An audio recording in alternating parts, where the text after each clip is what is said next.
Good evening, land acknowledgement.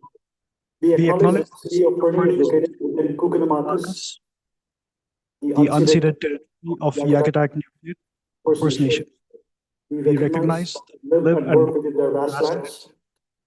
Akaha are from Yakitak Nubian and are members of the Naha-speaking nations, peoples of British Columbia, Idaho, and Montana.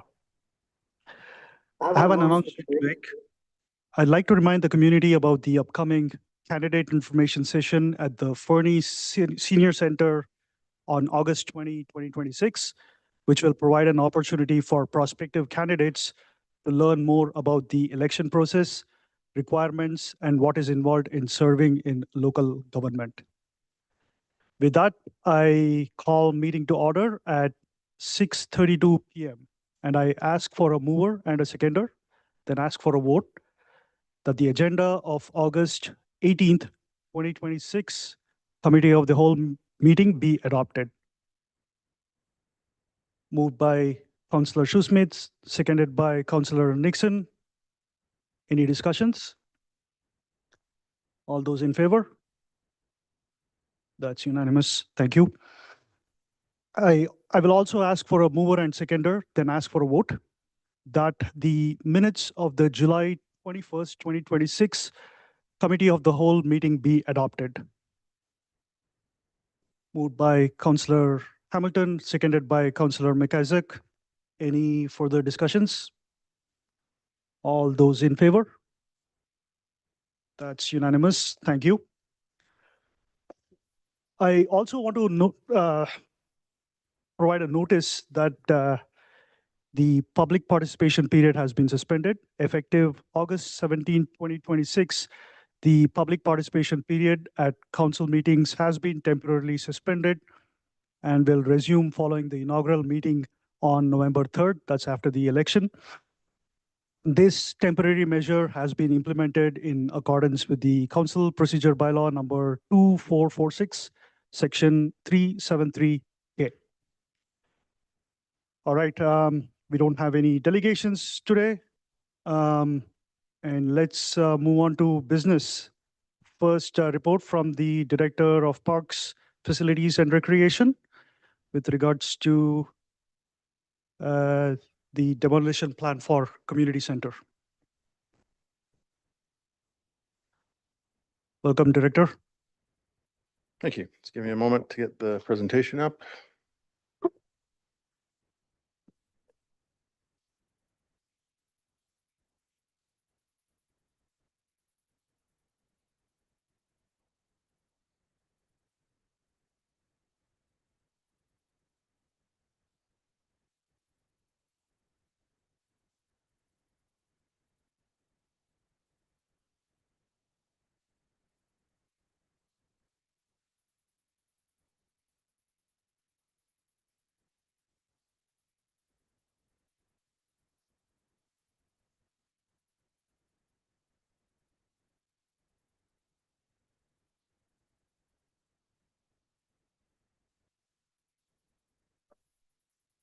About that. Other side. Good evening, Acting Mayor and members of council. This evening, I'd like to provide a brief overview of the community center, the assessments that have been completed over the years, and the decisions that have been made by council, and the next steps currently being considered. It's been some time since the community center has been discussed in a public forum. And with the municipal election approaching, I felt it was important to provide a concise review of the facility's history, the technical investigations undertaken, and the council's decisions that have brought us to where we are today. My goal this evening is not to revisit past decisions, but to ensure council and the community clearly understand the process that has occurred, the information that was informing those decisions made, and the purpose of the recommendation currently before the committee.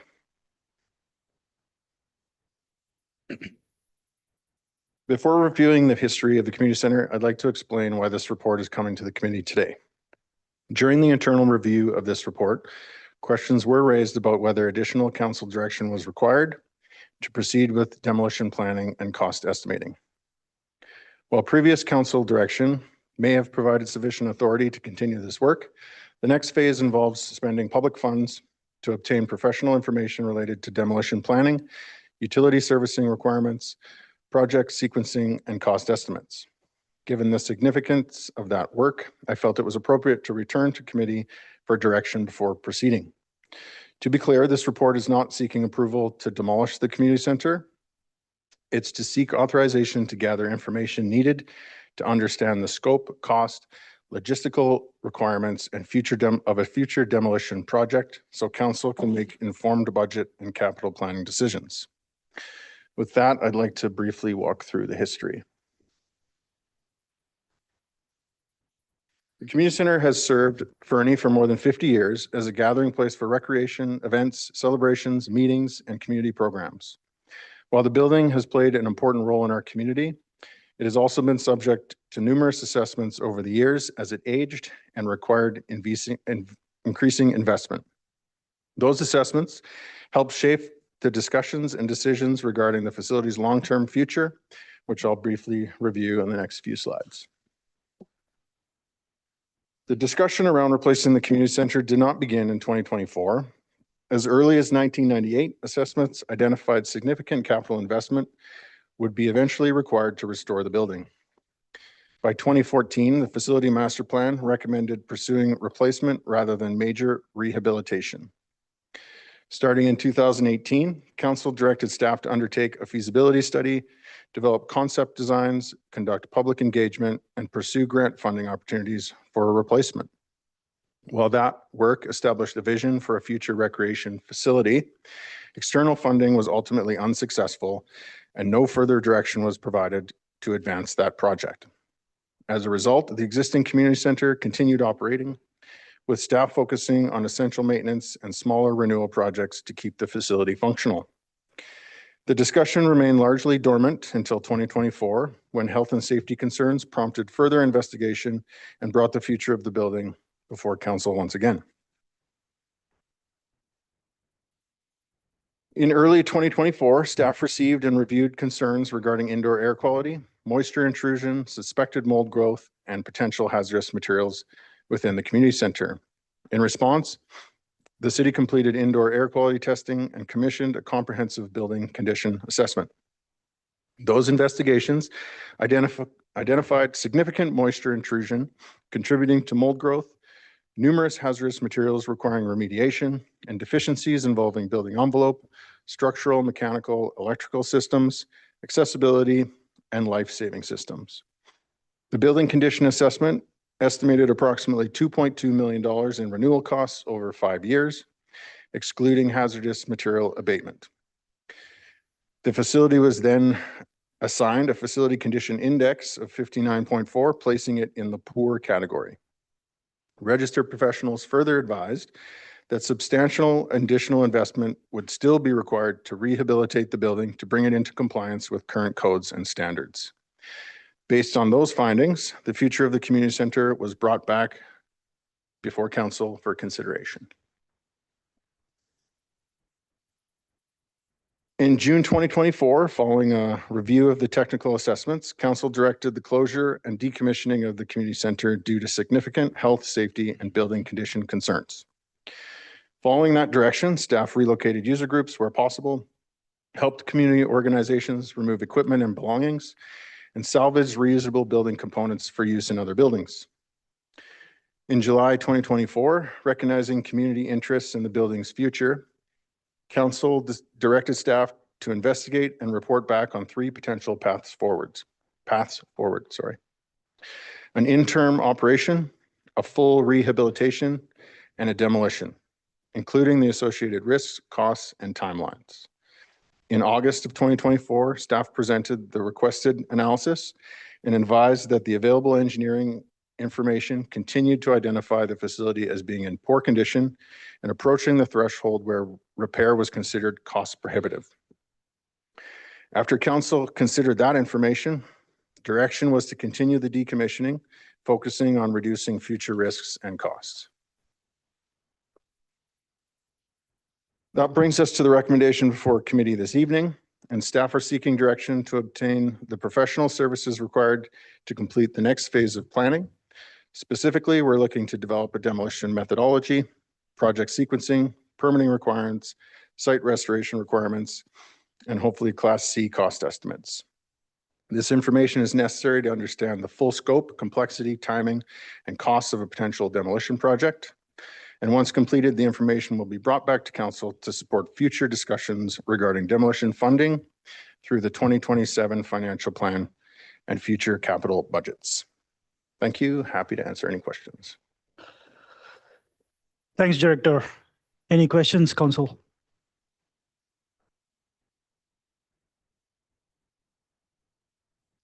Councillor Nixon and next Councillor Audia Kelly.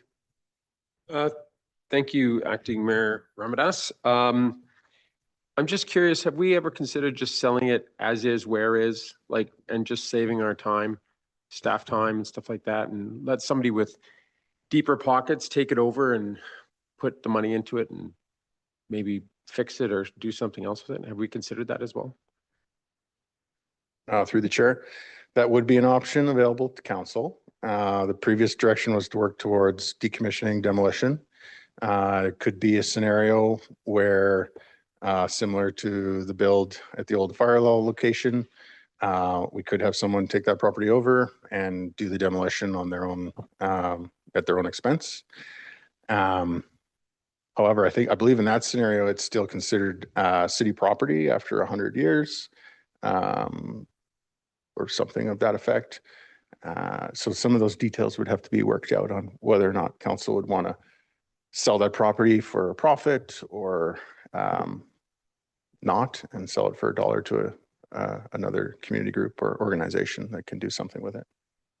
But that's not for me to decide.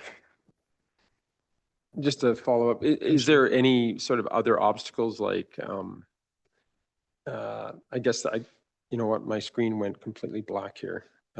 Any other obstacles that would be, you know, in the community charter or anything like that, that would impede us from selling it to a private investor?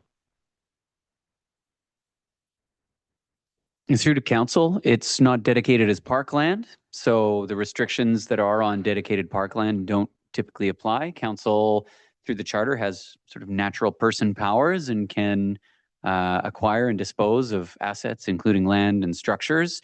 However, they do have to follow a process, public notification.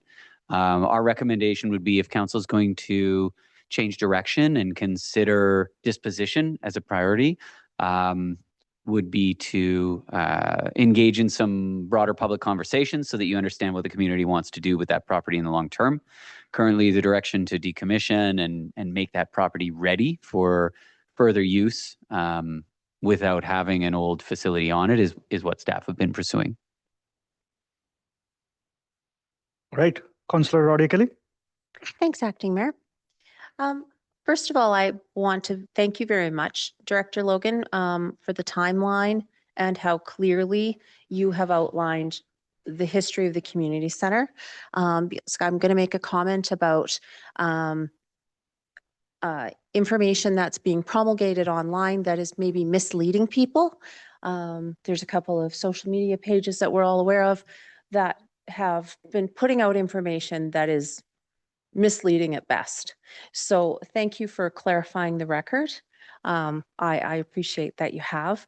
It's quite clear that the building has been, shall we say, hazardous for some length of time.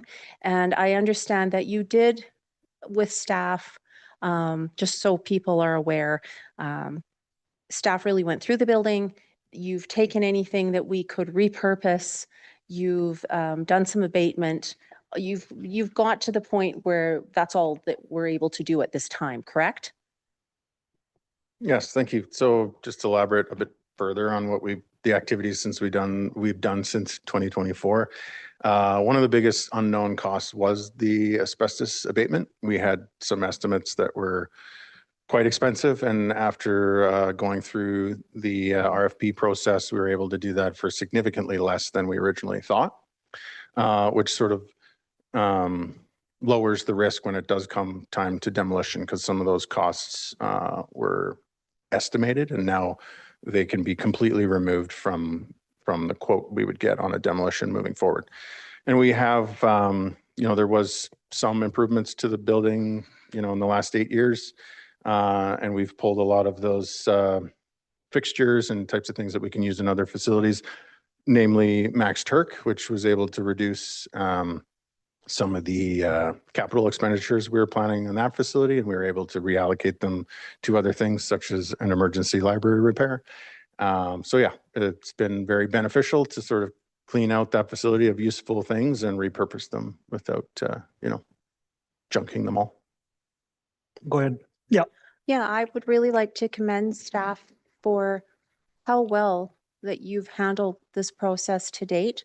And also how well you have worked with the Elk Valley Fieldhouse Society, who are a group of citizens that saw a need and came together and worked with city staff and are in the, as I understand it, the process of obtaining a building permit to build the EVR Summit Center with very little tax impact to taxpayers, that rebuilding the community center. I remember seeing a figure of at least $5 million at one point. So I'd like to commend all the hard work that you have all done on that, and the Elk Valley Fieldhouse Society as well, and thank them. Go for it, Councillor. Thank you. Just following Councillor Nixon's train of thought, if we were to pivot our direction here and look at selling that property, is the community center separate or a distinct lot rather from the rest of the complex in that area, the curling rink and the arena? Thank you for the question through the chair. I don't know the answer 100%, not confident, but I believe a colleague's looking it up right now. I do know there's 2 addresses assigned to the site. The curling club being attached to the aquatic center, I believe, or to the arena, I believe is one. And then I think the community center is a separate address. So that would lead me to believe that yeah, okay. And then perhaps as a follow-up, as Manager Simulini is looking, what is the current zoning for that piece of land? Thank you. I'm wishing I was a little bit more prepared with some of those questions in advance. Institutional.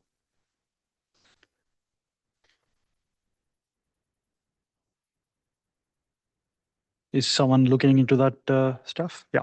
Okay. While we are on that, Councillor Shoesmith, you want to go ahead? Thank you, Acting Mayor Harshan. There's a couple ways we could go with this. Do we sell that property, or do we turn it over into some sort of profit generating thing for the city? Do we make a community amenity of some sort? I look forward to hearing from the community what they think, and having a look at what the OCP process has to say when that comes back to us. But between now and then, I don't think it's a good thing to have a failing building just molder. I think we shouldn't let thoughts of the future use get in the way of making that safe and appealing. It's sad to see it go. If some of my earliest memories are zooming around on a little wheelie board in that thing, or trying not to get pulled out of the kindergarten that was in there. But we kind of have to face facts. That building is a bit of a hazard, and I think we should just proceed with that demolition, whether or not we're going to dispose of those lands or whatever it is we're going to turn them into. I think we risk analysis paralysis otherwise. Good insight there, Councillor Shoesmith. Go for it, CAO. Thank you. Through to council. It is one property. It does have 3 addresses, but it's one contiguous property with the arena, and it is zoned highway commercial along with the majority of the highway corridor. Although I would have to then go through the OCP, and council should consider the incoming OCP update and whether those zones would change as a result of being non-compliant with the OCP, or whether a rezoning would bring them into compliance. So there's a little more detail that I'd have to spend some time looking up for council to give you more. Right. That is interesting, CAO, that I just assumed that this would be institutional and instead it's highway commercial. Like, is that Is that a good practice? Deputy Mayor and Council, it is just a fact in Fernie that the 99% of that entire corridor is highway commercial with a few sections of CS1 service commercial. So I think the zoning probably I think the zoning was probably applied and then this was built there. Maybe without a concern for it.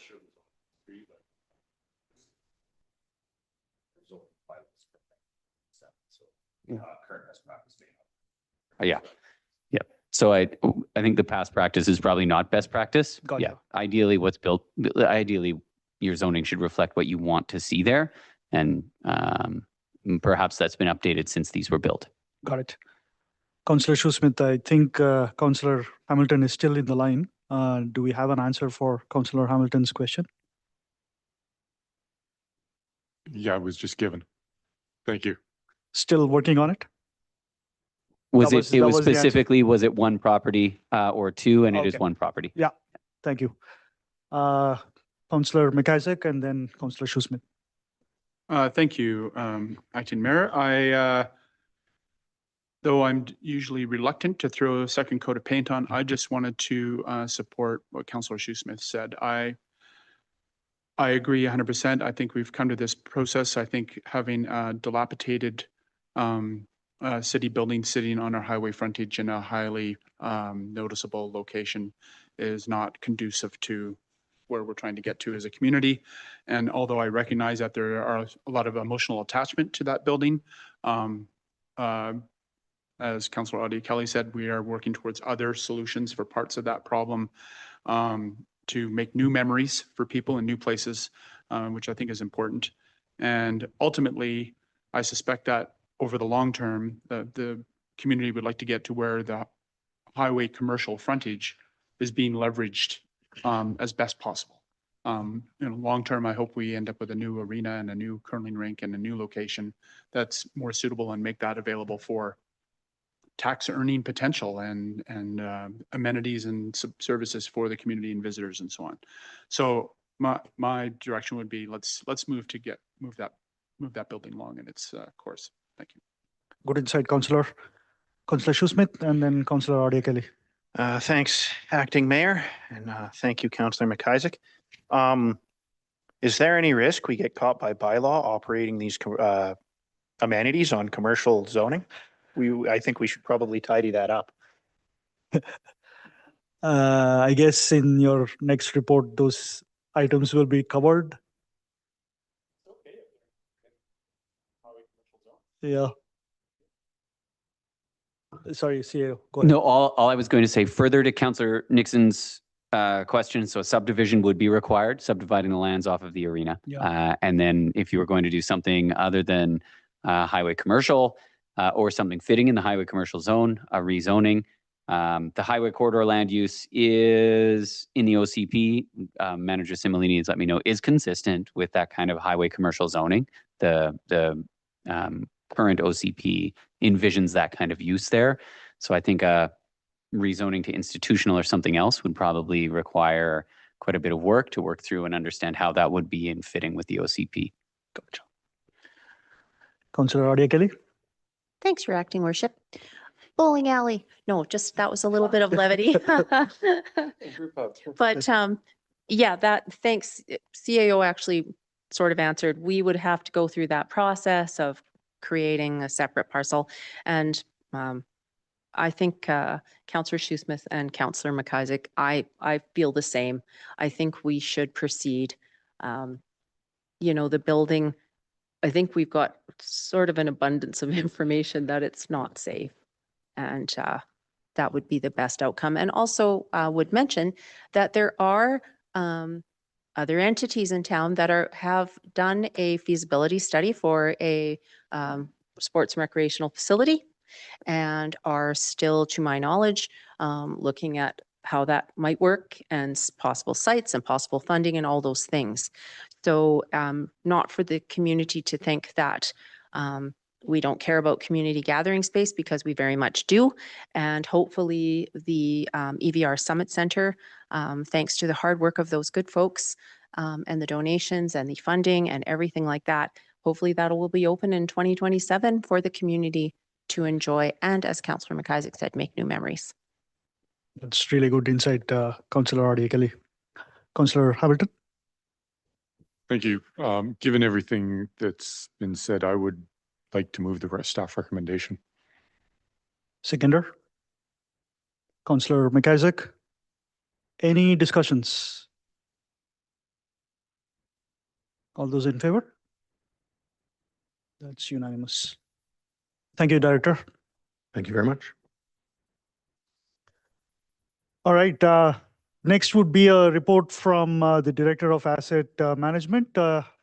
It will be the quarterly progress update 2026 Q2. Welcome, Manager Chantal.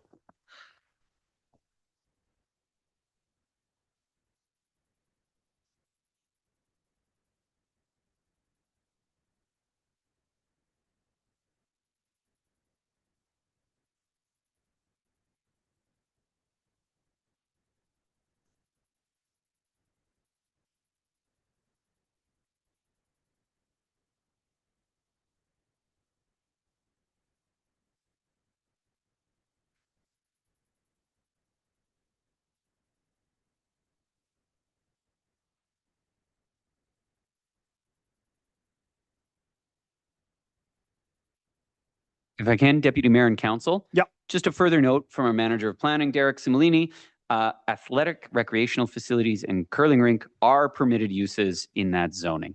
So the zoning does permit the current use and would permit redevelopment of those specific uses in that zone.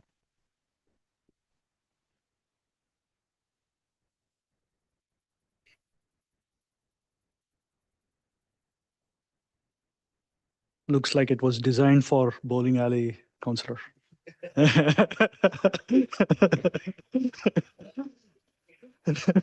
Or mini golf, yes.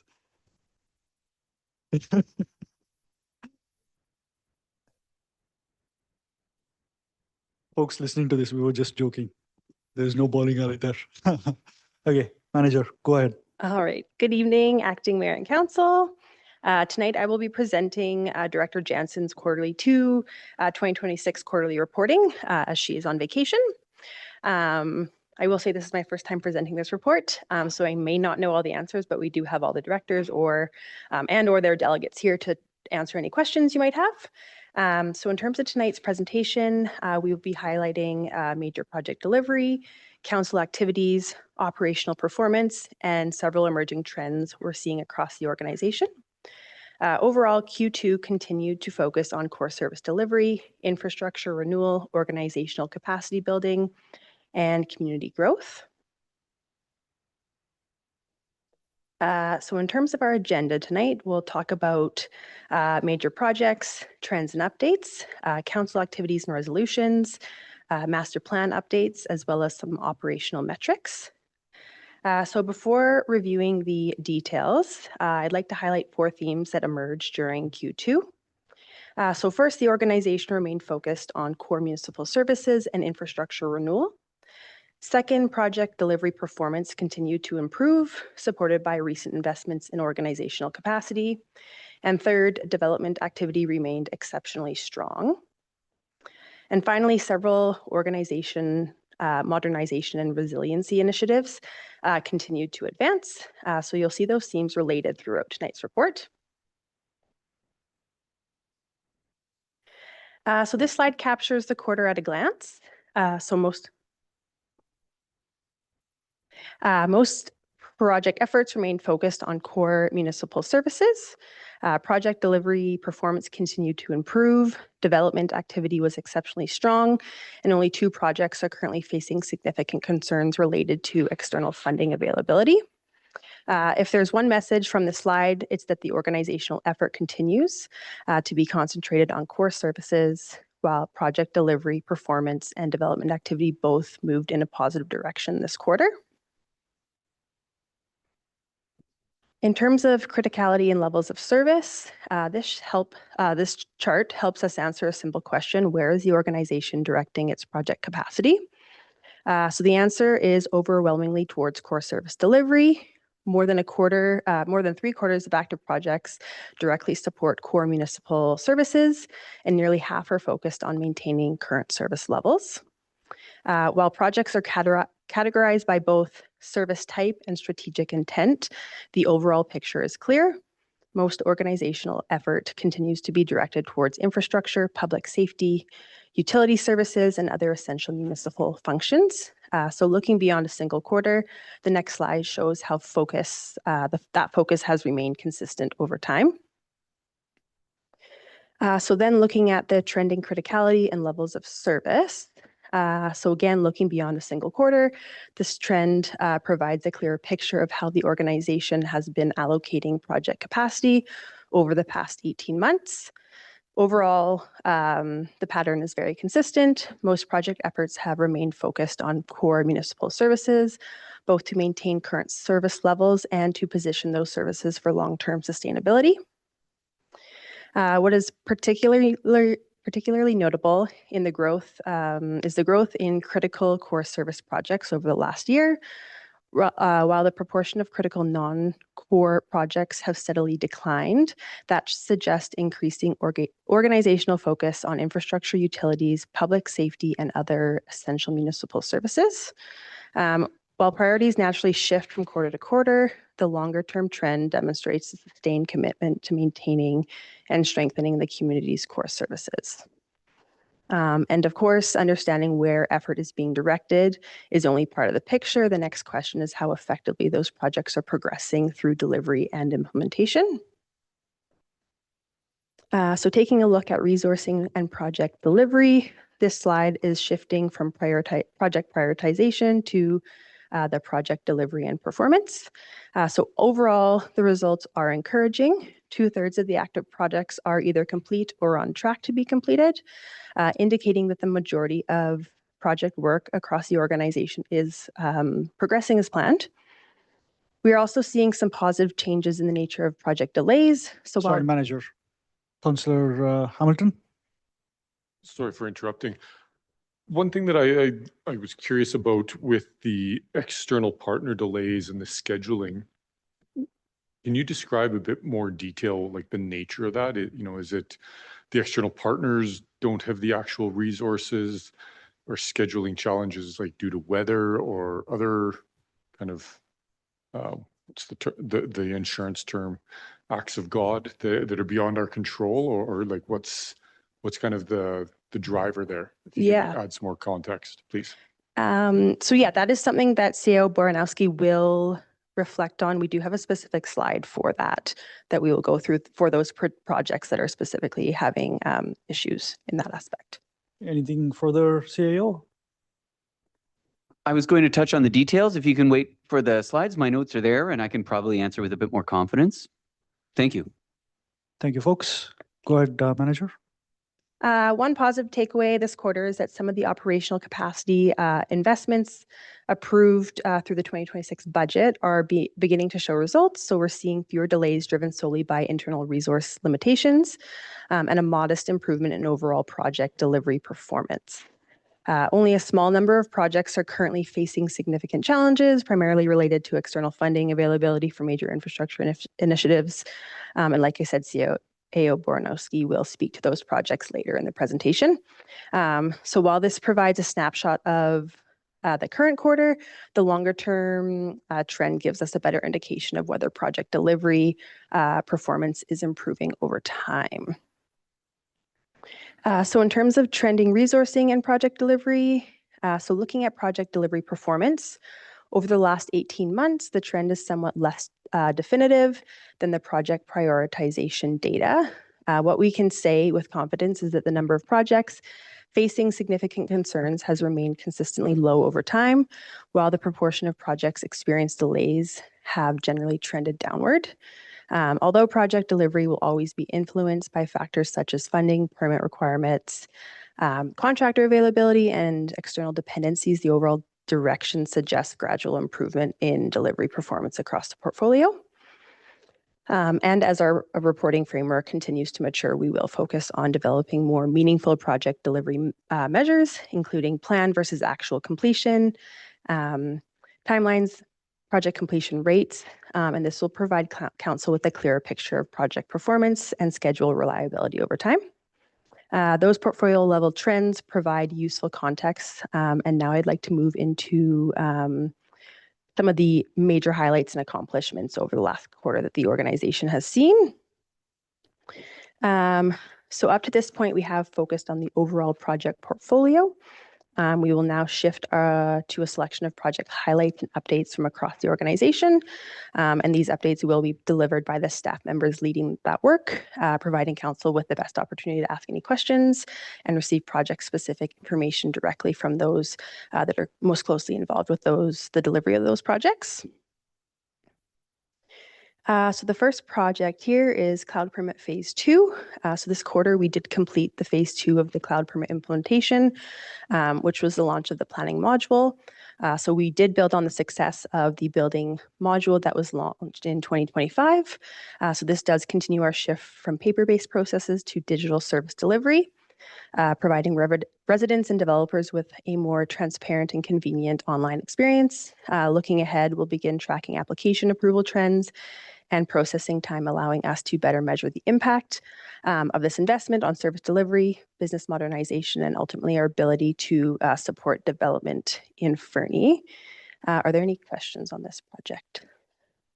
Councillor Roddy Kelly. I'm just wondering, Manager Chown, have the stakeholders, has it been accepted well? Like are people that are wanting to get permits finding it user-friendly, easy to use? Are you getting it? Have you gotten any feedback that you could maybe share about user experience? The feedback that I've gotten has been positive. I think we've already been using that platform for a year and it's very familiar to people already. So it's a very similar process. It's just a different type of application. So a different set of questions that they're being asked. And again, it's kind of putting them through a similar process. It's just similar, different questions depending on the type of application they're submitting. So from what I've heard so far, the experience has been really good. Go ahead, Councillor Roddy Kelly. If let's say someone isn't able or doesn't manage well with digital, do we have a way to support them or some way for them to maybe submit paper that we then digitize? I'm just wondering, that's probably not likely, but just in case it is. We did have a time period, I want to say 3 weeks after launch, we did allow people to still submit paper applications. But I do know that our planning coordinator is very active in supporting applicants with their applications. So I don't think there has been anyone that has needed to actually come in, but that is something that we had offered when we had initially rolled out, providing that ability for anyone that needed additional support to come in for us to help them with that. Excellent. Thank you. Go ahead, Manager. All right, in terms of the next project update, network redundancy and business continuity. So this project strengthens the city's business continuity and risk management capabilities by adding a secondary internet service provider with automatic failover. So in the event of an outage affecting our primary provider, critical business systems and digital services can remain available, helping minimize service disruptions for both staff and the public. While this investment is largely invisible day to day, it is significantly improves our resilience of our technology infrastructure and supports reliable municipal service delivery. Any questions on this project? Councillor Hamilton. Thank you. What does this do to our cybersecurity risk profile, having the secondary points of entry, essentially? So we have made updates to our private and public network recently with our MSP, and so they would be behind the same kind of protocols as, like they're both the same exactly. Yeah. Councillor Roddy Kelly. Just a little bit further to that question, does this improve actually our vulnerability to say like the cyber attacks and sort of the hostage scenarios that you hear about, having like a backup? Does it act like a fail safe in that regard? It would be more so if one internet provider went down, like we saw, I want to say earlier this year, we would have that redundant source. So in the case that our primary internet provider went down, we would go to our backup internet. So all our services would still be accessible versus if we only have one internet provider and it goes down, we can't do a whole lot, especially with moving towards more digital platforms requiring internet and whatnot. CEO? Thank you. If I can add some context, services often sounds like registering for a swim lesson, but we're talking about things like controlling our pumps and monitoring dispatch, geographic information systems, all of our work is now tied to those services. So it's pretty critical to have business continuity, and an important move. I've been here through a heavy wind event that put one of our internet providers down and really impacted our business continuity for a week a number of years ago. So, Got it. Councillor McIsaac? Thank you, Acting Mayor. I just wanted to, somebody who knows something about this, commend this work because it is so thankless putting in redundancy work and it's hard to justify for people because they're like, it's all working. Why are you building something that while the thing is working? But it's yeah, it's a little like building the ark. You have to do it before the rain, right? So yeah, so well done. This is super good. Thank you. All right. Manager? So now I'll hand it off to CAO Baranowski to speak to engineering and public work major projects. thank you very much. Obviously, these are all the responsibility of our Director of Engineering and Public Works and her skilled team. First, I'll start with the SCADA system redundancy. Again, to Councillor McIsaac's point, this eliminated a critical single point of failure in our SCADA environment by adding a backup system that automatically maintains our monitoring, our alarms, and data collection when that or if that primary system goes offline. It's already demonstrated its value, maintaining operations during an outage of the primary SCADA system in its first quarter of services. We have had outages before. Those lead to very manual work, so this now maintains continuity of those systems of direct benefit. It also, just overall, strengthens business continuity, reduces some operational risk, and it's a really good example of new modes of collaboration between our IT and business systems group, engineering and public works, that improves the resilience and dependability of critical infrastructure and critical services to the community. We have significant improvements to our wastewater system and reliability. This work includes two specific wastewater maintenance initiatives. The first is the annual vegetation management within the phosphorus cells, or the P cells, at the wastewater treatment plant. The second is targeted repairs to aeration system, specifically header lines.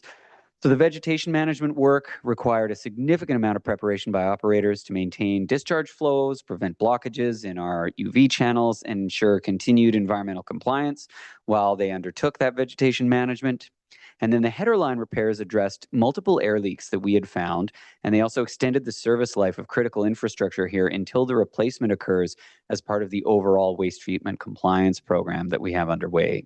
So together, these investments mark significant improvements.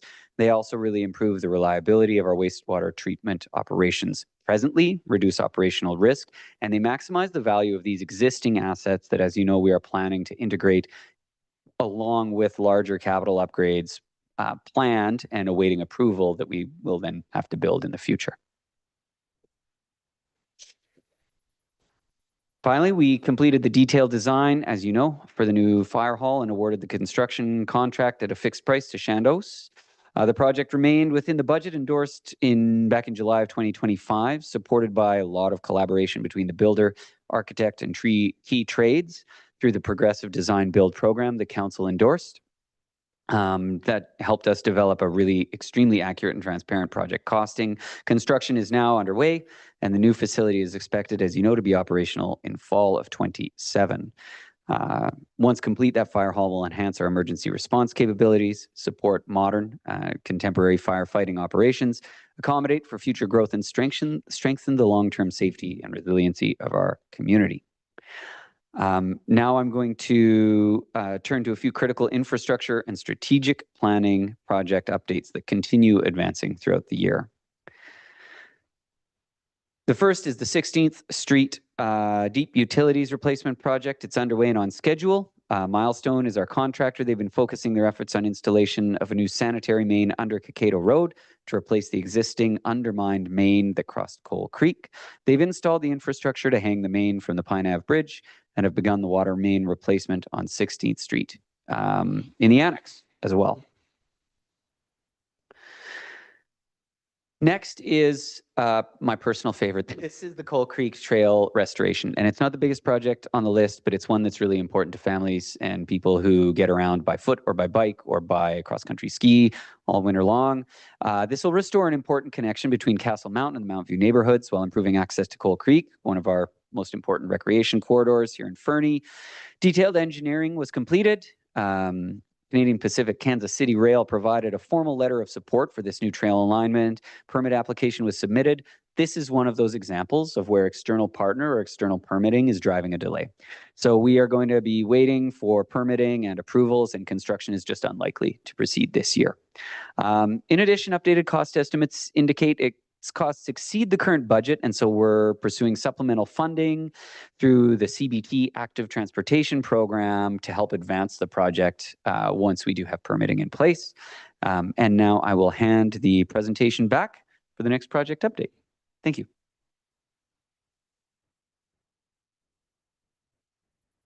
All right, so in terms of the asset management current practice review, so this project is being led by Director Jansen, and it continues to progress as planned. It is about building organizational capacity, not simply creating another plan. During Q2, 4 cross-sectional department workshops were completed involving 30 employees. And this included a dedicated training workshop to support team members in their engagement on this project.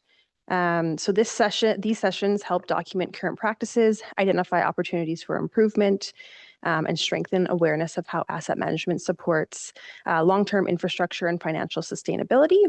Q3 is going to be focused on understanding how technology currently supports asset management practices throughout the life cycle phases, understanding our readiness and capacity for program improvements, developing an asset management roadmap along with a strategic asset management plan that will drive implementation over the next several years. And Council can expect to see outcomes of this project presented at the October 13th Council meeting, presented by Director Jansen. Any questions on this? I do have a question on that, Manager. In your stakeholder session, is there anything that came out that surprised you guys, or both positive and negative, that you might be able to share with the council here? I didn't attend all the sessions, but from my perspective, I think it was just very eye-opening for everyone to see just the extent how asset management does. It's across the entire organization. It's just interesting to see how different departments see it from their lens. So I'd say that was really eye-opening for people based off my experience through attending the workshop that I did attend. Got it. See you. If I can, the conversations I had were really encouraging, and I also attended a session and provided input in a different way, but conversations during the process that I've had have been really helpful in that they've shown people's mindset has shifted to much more productive modes of approaching asset management and service delivery that's sustainable and based off assets, instead of from a we do this service, what are all the things we need? What are the bylaws that we have that guide what our service levels are? Is there legislation? What do people want? And getting really, really big and overwhelming to, we do this thing. We use this equipment to do this thing in this facility with these people. And starting from the ground up in terms of approaching our different asset classes and the services we provide. And that has, I think, created a much more approachable internal dialogue around asset management, and then the practice of thinking about the services we provide with those assets. So I think there's definitely been cultural benefit in terms of more clarity on where we're going. Got it. Thank you, CAO. Any questions for Manager? All right. Thank you, Awesome. Manager. I'll hand it over to Director Neal to talk about the next project. Good evening. So I'm here to speak about the Records and Information Management Phase 2. This project continues to advance, moving us from the assessment and planning work into implementation. During Q2, we established an information governance committee to provide organizational leadership and oversight as this work continues to move forward. We've begun foundational work on records classification and retention schedules, governance documentation, and the legislative updates needed to support the program. This is important foundational work for the organization. It's about creating consistent practices in how we manage, retain, protect, and ultimately dispose of city information while strengthening our compliance and privacy practices. The work is underway now, including planning out a phased departmental electronic records cleanup project, which will work department by department to clean up what we have currently, and will create a foundation for future technology modernization. The focus will be on getting our information governance and our records practices right first, so that our future digital solutions are then built on a sustainable framework. Any questions before I hand it over? Yeah. Councillor Audrey Kelly. Yes, thanks, Director. Can you just elaborate on when you say cleanup, what that might entail? So working with our hired on contractor for the Records and Information Management Project, there's going to be a large staff training sessions that are held at the end of September, where there's like more education provided on records, proper best practices on naming conventions, retention, how to dispose of. And then she's going to work with each department individually and provide the structure on like how to dispose of records, what's a transitory document, where it can go, how to work with the corporate officer to dispose of those properly, and then start to build out the proper framework on how we manage our records, like well before we ever transfer to the digital platform for electronic records management. All right, go ahead, Director. Oh, sorry, Councillor Nixon. Thank you, Worship. Or your acting mayor, mayorship. You can call me by my first name, Councillor Nixon. Don't worry. And just for the people at home, it's not the type of records that are in the picture, right?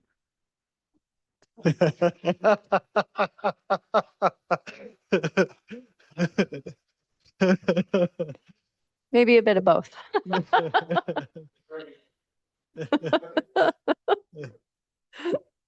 I'm now going to hand it over to Planning Manager Similini to speak to the official community plan update. Thank you. Thank you, Director.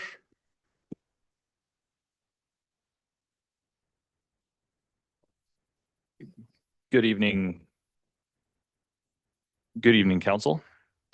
Round 2 saw our official community plan undergo, quarter 2 saw our official community plan undergo round 2 of engagement. This happened in April, and it was a pretty robust process where we talked to the community through open house and survey, had meetings with our official community plan task force, with council and staff, and also with our community partners, including a large group session and some more one-on-one sessions where the community partners were able to present directly to the OCP task force. Also importantly, we traveled to Grasmere to visit Yakitak Nucleate and built some really good relationships there for how our OCP is going to look in the context of truth and reconciliation, and just recognizing that Yakitak Nucleate is an important part of our community.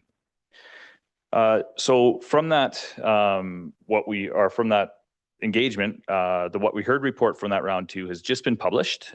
Key themes from that engagement are things that the community said were important: infrastructure and growth management, housing and affordability, thoughtful growth considering community character, environment and climate resilience, our economy and local businesses, connected community and quality of life, parks, recreation, and community amenities, and then on to implementation of that OCP and the communications behind that and partnerships we build.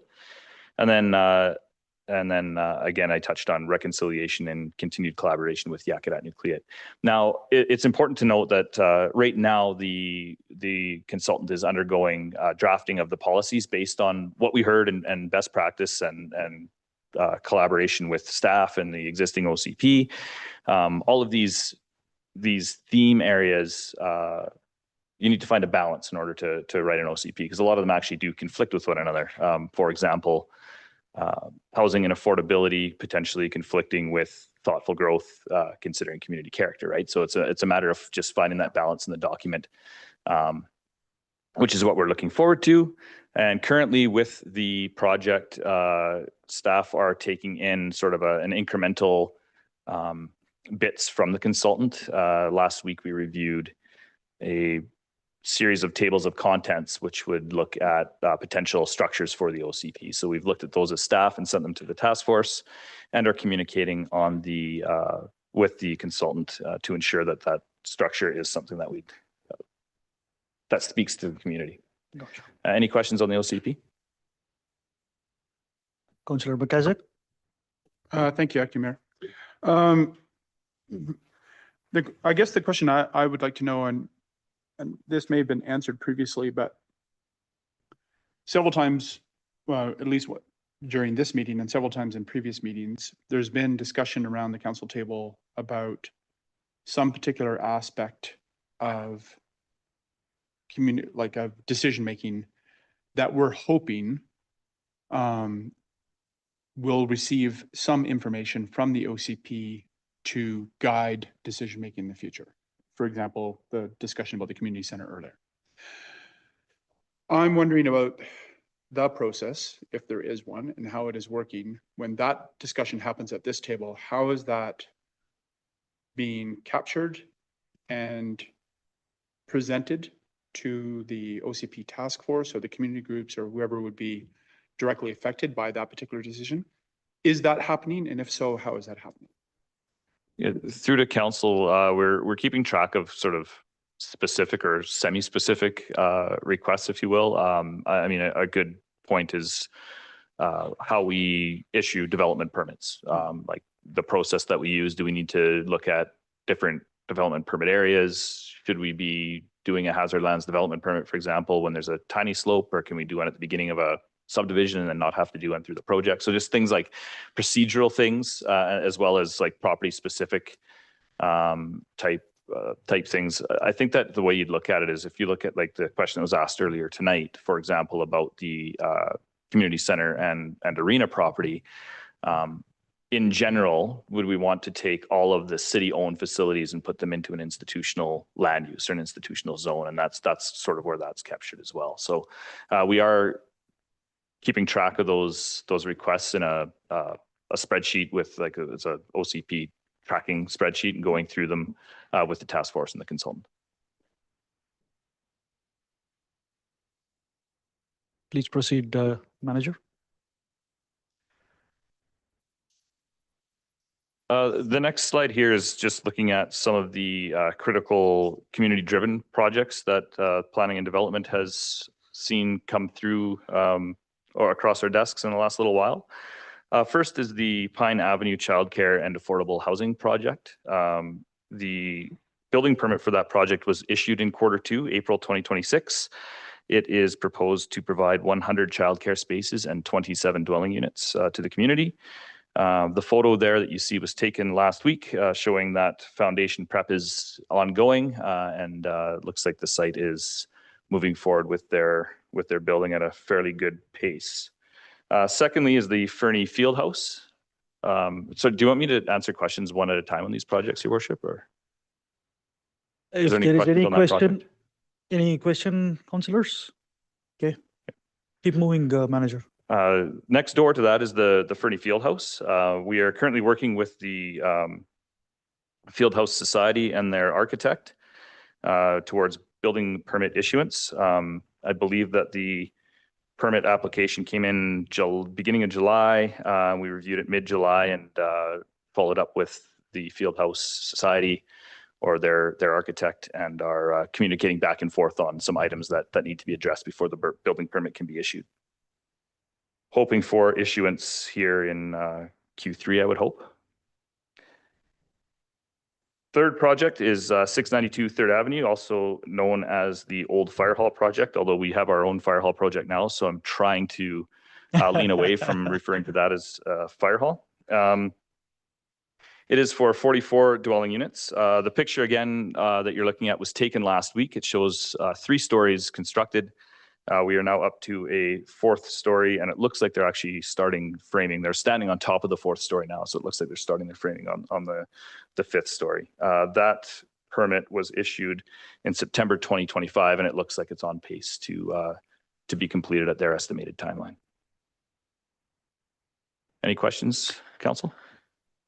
Councillor Aria Kelly. I just wanted to address what you referred to earlier about finding the balance in the respect of, for example, the 692 3rd, aka the old fire hall affordable housing project, which is grant funded, I might add, for the look and feel. And we've talked about that a little bit, and I did want to, because I had sort of forgotten that it had gone through being reviewed by a certified heritage professional. And balancing that need to keep the authentic heritage in the community, as well as, you know, sort of preparing for future growth. You had explained it really well. So I was wondering if we could maybe share that dialogue with the community a bit, Manager Similini? Yeah, through to council. Yeah, so just to run it back a little bit, the project had a development permit that was issued for it prior to application for building permit. When development permits are issued for form and character, they are issued in compliance with our official community plan, specifically Schedule S, which is our building design guidelines. What's interesting about our building design guidelines is for the historic downtown, they give sort of prescriptive materials that can be used, but it really only speaks to existing buildings or existing heritage buildings in the downtown. And then there's a separate paragraph sort of after that section in the guidelines that speak to infill buildings. And admittedly, we haven't really seen any infill buildings in the downtown. I think that this is one of the first ones, at least the first one in my time, and there's potentially some more coming. But what it says in the design guidelines about infill buildings is they need to pay respect to the surrounding heritage fabric and that sort of thing. I'm not a heritage planner, but what I've been told by heritage planners is that when you're building an infill building, you don't necessarily want the building to look like it was built in the area that the heritage is from. So if all the buildings are built in 1909, you don't want the building to look like it was built in 1909, because then you end up with a fake building, right? So what we did in this case was we relied on assurance from a registered heritage professional that reviewed the plans and confirmed that those plans were consistent with the Canadian Heritage Guidelines. And then that's what the permit was issued based on. So that was sort of the review process. I think that's sort of what you're getting at, Councillor Adia Kelly. Yes, thanks. That there was like a process to ensure that it, how do we phrase it? Complements, like it doesn't, yes, pays homage. Thanks, that Councillor. Yeah. Good that word. it's not going to, you know, ruin the look and feel, so to speak.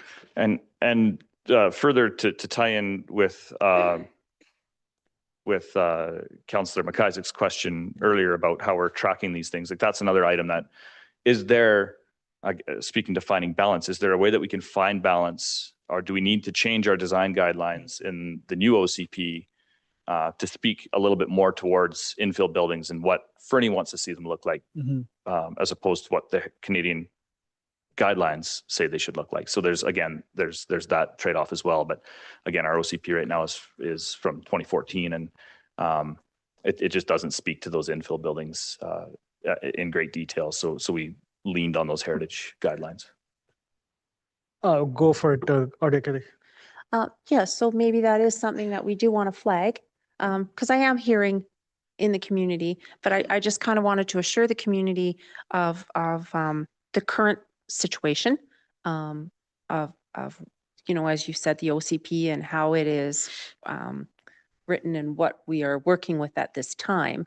And then encourage people to stay involved in the OCP process, because what do we want to look like? Because we are so far a growing community that doesn't appear likely to change anytime soon. So it's important for people to really be engaged in this process, because what do you want your community to look like? Because one of the things that I'm sort of encountering is people are really focused on the right now. And I'm trying to say to them, okay, that's wonderful. And I'm glad you're engaged with what's right now. But what do you want to see in 10 years, 25? What do you want to see for your kids and grandkids? That's important to think about too, right? Because some of these projects are going to be long lasting things in the community, you know, 50-year builds, that type of thing, if that helps. And if I may, council, again, just while we're talking about it, it's worth noting that the height of that building, for example, is a permitted height in the downtown commercial zone. So there was no variance for height to this building. Like in theory, if someone wanted to renovate an existing building in the downtown core, they could go the same height. So it's not a height we've seen, but it's a height that's been permitted for some time. That's right. That is very topical in the community right now, Councillor Adia Kelly. Good that you brought that up. Thank you. Okay, if that's all for me right now, I would like to pass the ball back to CEO Barnowski to Wrap this continue. up. Thank you. Yeah. Thanks, Manager Sibilini.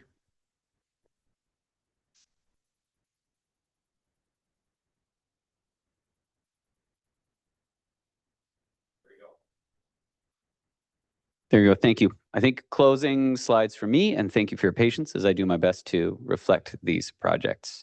The 10th Avenue lift station replacement and the CNL trunk main relocation. These are the two major projects that are shovel ready. They were both unsuccessful recently in grant applications, and so staff are focused on bringing forward options for funding that construction. Again, an example of where an external constraint, we'd been working on grant funding applications for these. We have an application in again for, is it Riverside or is it the 10th Ave lift station? I need to confirm that, but that's since the Q2 updates window. But with that, I'm going to hand it over to Director Logan to speak to the resort development strategy update. Sorry, CAO, we have a question from Councillor Hamilton here. Thank you. Just with regards to these two specific projects and the fact that we're waiting on grants to fund them, do we have kind of a critical date that, you know, whether or not we receive funding, we need to proceed with these? Like, is that a horizon line that is rapidly approaching, or do we have a bit of runway to apply for a couple more grants potentially? My sense is, as part of our conveyance upgrades and the overall program, as you know, we have to deal with treatment in wastewater, we have to deal with conveyance, moving it around, and we have to deal with inflow and infiltration, stormwater getting into it, making more of it that we have to then convey around and ultimately treat. I think that they're both going to be important projects in the nearer term. I'd like to bring you that answer with some confidence from our Director of Engineering Public Works and her team. I just don't have, with confidence, a really good answer for you, but I know that these do weigh heavily on us. Thank you. If you wouldn't mind, Councillor, I have a question before you. With respect to the 10th Ave lift station, CAO, like what's the consequence of failure here? Like if this fails, what exactly happens? Like I'm aware of, you know, the situation on the Riverside and the other one, but this, like where does it stand in terms of criticality? I know it's called critical, but what does it mean if it fails? If this lift station fails, it ceases to pump wastewater and lift it to create the gravity that then feeds it further down the system and ultimately out to treatment.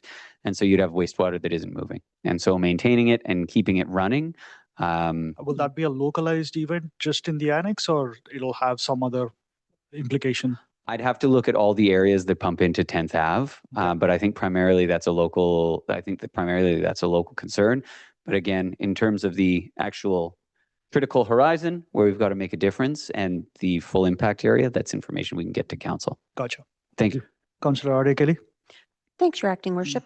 CAO, I just wanted to make it really very clear for the community that when we say these projects are facing major challenges, they are shovel ready, which means they have been worked on. Engineered. If money was not an issue, we could proceed. It's not because of internal challenges. It's not because of any of those things. It's literally having the funding to pursue them. That's correct. The funding strategy is endorsed in our financial plans, and our long-term financial plan for the utilities was to look at the grants that are relevant for it. And then we have to bring forward an alternative funding strategy because we weren't successful, but they are both designed, ready to go to market. There's probably some costing that will be updated when you do go to market because those things change quarter by quarter, year by year, tariff by tariff, depending on what you're buying from where, but that's where we're at. Thanks, CAO. Good description there, Director of Engineering / CAO. Sorry, Councillor Schussman. Thank you, Acting Mayor Ramadas. Yeah, these things keep me up at night. These and a handful of others. This is why the utility rates have went up and why the city is trying to shore up the reserves. We have to deal with these sorts of things, and there's these two prominently, and then another handful after that. And you know, it's ready to go as soon as we can secure the money. So, you know, I just want to underscore, one, the importance of this for anybody listening, and two, that we are working on this, and three, that the importance of this is not lost on anybody. Good reminder, Councillor. CAO? Looking at our mapping system, it looks like it's the north end of the annex that would feed into this, which then goes into a force main further on. And on both criticality and that exact what would be impacted, we'll get some information to council once I'm able to review with the team. Thank you, CAO. Any other questions, folks? All right, back to Director. Thank you, and hello again. I thought the Q2 update presented a good opportunity to update council on the resort development strategy, or RDS as I'll call it from now on. The strategy focuses on leveraging community partners, building process documentation, and selecting projects that could reasonably be completed within the 3-year term of the resort development strategy. Oops, should have been on that one. So the RDS provides annual funding for what we define as core events in the community, including Grizz Days, the Elk Valley Pride Festival, Holiday Kickoff, Wednesday Night Social, and the Wham Bam event, which was unfortunately canceled this year due to the construction adjacent to the dirt jump venue. Another portion of the RMI funding goes to events and animation, our intake program. This is coordinated by city staff, where we take applications for new events and animation activities twice per year that forward the goals of the RDS strategy. Starting in 2025, we received a few eligible applications and awarded approximately $20,000 to applicants to support their activities. And that included the recent Ride and Roast event, supported with some funds for the Mountain Market, and a project with the Elk River Alliance for signage along the Riverwalk.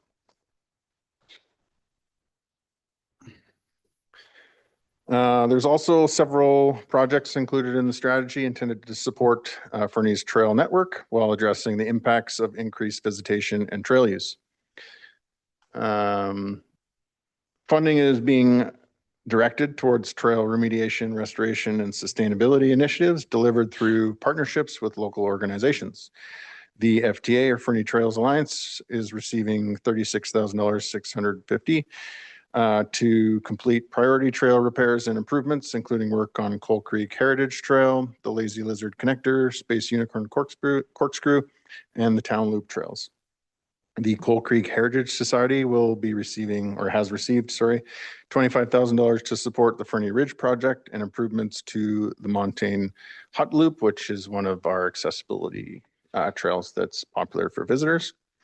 And the Elk River Alliance is receiving $15,000 for river bank restoration and vegetation management work along the town loop. And council might be aware of a recent weed pull that was coordinated with the Elk River Alliance at Maiden Lake, which is part of this as well. In addition to these, sorry, Director, Fernie Ridge project, what is it all about? Would you know? Sorry, I'm putting you in a spot here. sorry, yeah, I would have to dig into that Okay. specific application and understand. Okay, all right. No That's worries. being led by Manager Hill as Okay. our trail expert Okay. in the department. So, No worries. in addition to these projects, the RDS continues to support a collaborative trail grooming program that's facilitated by Tourism Fernie. This is helping or giving funds to help local organizations maintain and enhance year-round recreation opportunities through grooming. Collectively, these investments support trail sustainability, environmental stewardship, visitor experience, and the long-term management of one of Fernie's most valuable tourism assets. So some other projects in the strategy, we'll just go through some of the ones that are currently underway. The Station Square Enhancement Project is being led by the project engineering staff. They've developed 3 conceptual designs with help from McElhaney as a consultant. As part of the early engagement process, they presented the concepts to the Downtown Business Working Group and will broaden public consultation in the coming weeks through the Let's Talk survey and in-person engagement sessions with support from the communications department. The city also secured $20,000 in grant funding through the CBT Gather program to support further planning and design activities. The grant administrator noted that the project strongly aligns with the program's evaluation criteria. However, the original application was not considered for construction funding because at this time, the design is still in preliminary stages. It was explained that we could reapply for construction funding during the current intake period with an application deadline of October 15th, and to be eligible, the project design and cost estimates would need to be advanced to a preliminary design stage, including the development of a Class D cost estimate within the available timeframe. The Visitor Staging and Gathering Hubs 2.0 will include this year installation of a pit toilet at the Railway Dog Park parking lot this year. This will benefit visitors, help manage the impact, and provide additional amenities to that staging area parking lot, which the Dog Park Society has been requesting for a number of years. Also, we have some animation infrastructure projects. Sorry, Director, on that one, what will it look like? Will it look like the one we have downtown, similar concept or something else? Yep, that's correct. It would be like all the other, the boat launch, Annex Park. Got it. Carbon copy of that exposed aggregate design. Gotcha. Yeah, animation infrastructure includes 2 murals in the downtown core led by the Fernie Districts and Arts Council, and they've been in contact with the YQT to work on an Indigenous component to that. We purchased some flowers to animate downtown. Some work underway is planning for reconditioning some of those downtown planters for improved seating, and the one-time purchase of Christmas decorations for downtown, and some other general event infrastructure. 2 other projects that have been discussed and planned, but not, I wouldn't say underway, are the shuttle purchase and the signage wayfinding emergency preparedness project. And with that, if there's any questions, I'm happy to answer. See you. Just to support the director, I was able to find a little bit of a project description. The Fernie Ridge project is a major improvement to the trail networks in Ridgemont above Cemetery Bypass. So from Cemetery Bypass, where they have suffered pretty significant erosion and degradation, both due to weather and just the extreme amount of use they get from locals and visitors. So that would be up to Four Corners, the exit to Ridgemont Road. The trails include Kitty Up, Queen V, Eco Terrace, Deadfall, R Trail, Kid Stuff, Eric's Trail, Roxy Roller. So it's one of the really popular trail networks for visitors. And then the other is just another corresponding set of trails that need major remediation. Gotcha. Thanks, CEO. Now I can run more in that place. All right. Sorry, Director.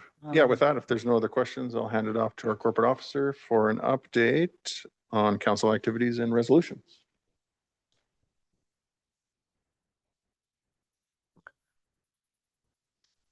Okay. Your Deputy Mayor and committee members. My update is about council activity overview for Q2. A brief summary of Q2 2026. Council held 8 meetings and passed approximately 33 resolutions. Where Q1 was about setting the budget, Q2 was about acting on it.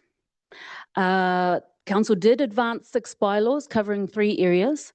Election readiness for this fall's local general election, including the vote counting system and voting procedure bylaws. Provincial housing compliance through the small scale multi-unit zoning update and the completion of the 2026 tax rates bylaw. The biggest story is capital delivery. Council awarded the Fire Hall construction contract at $14.33 million within the approved $16 million budget, along with contracts for the Fairy Creek UV system, the 2026 utility improvement program, and further wastewater compliance work.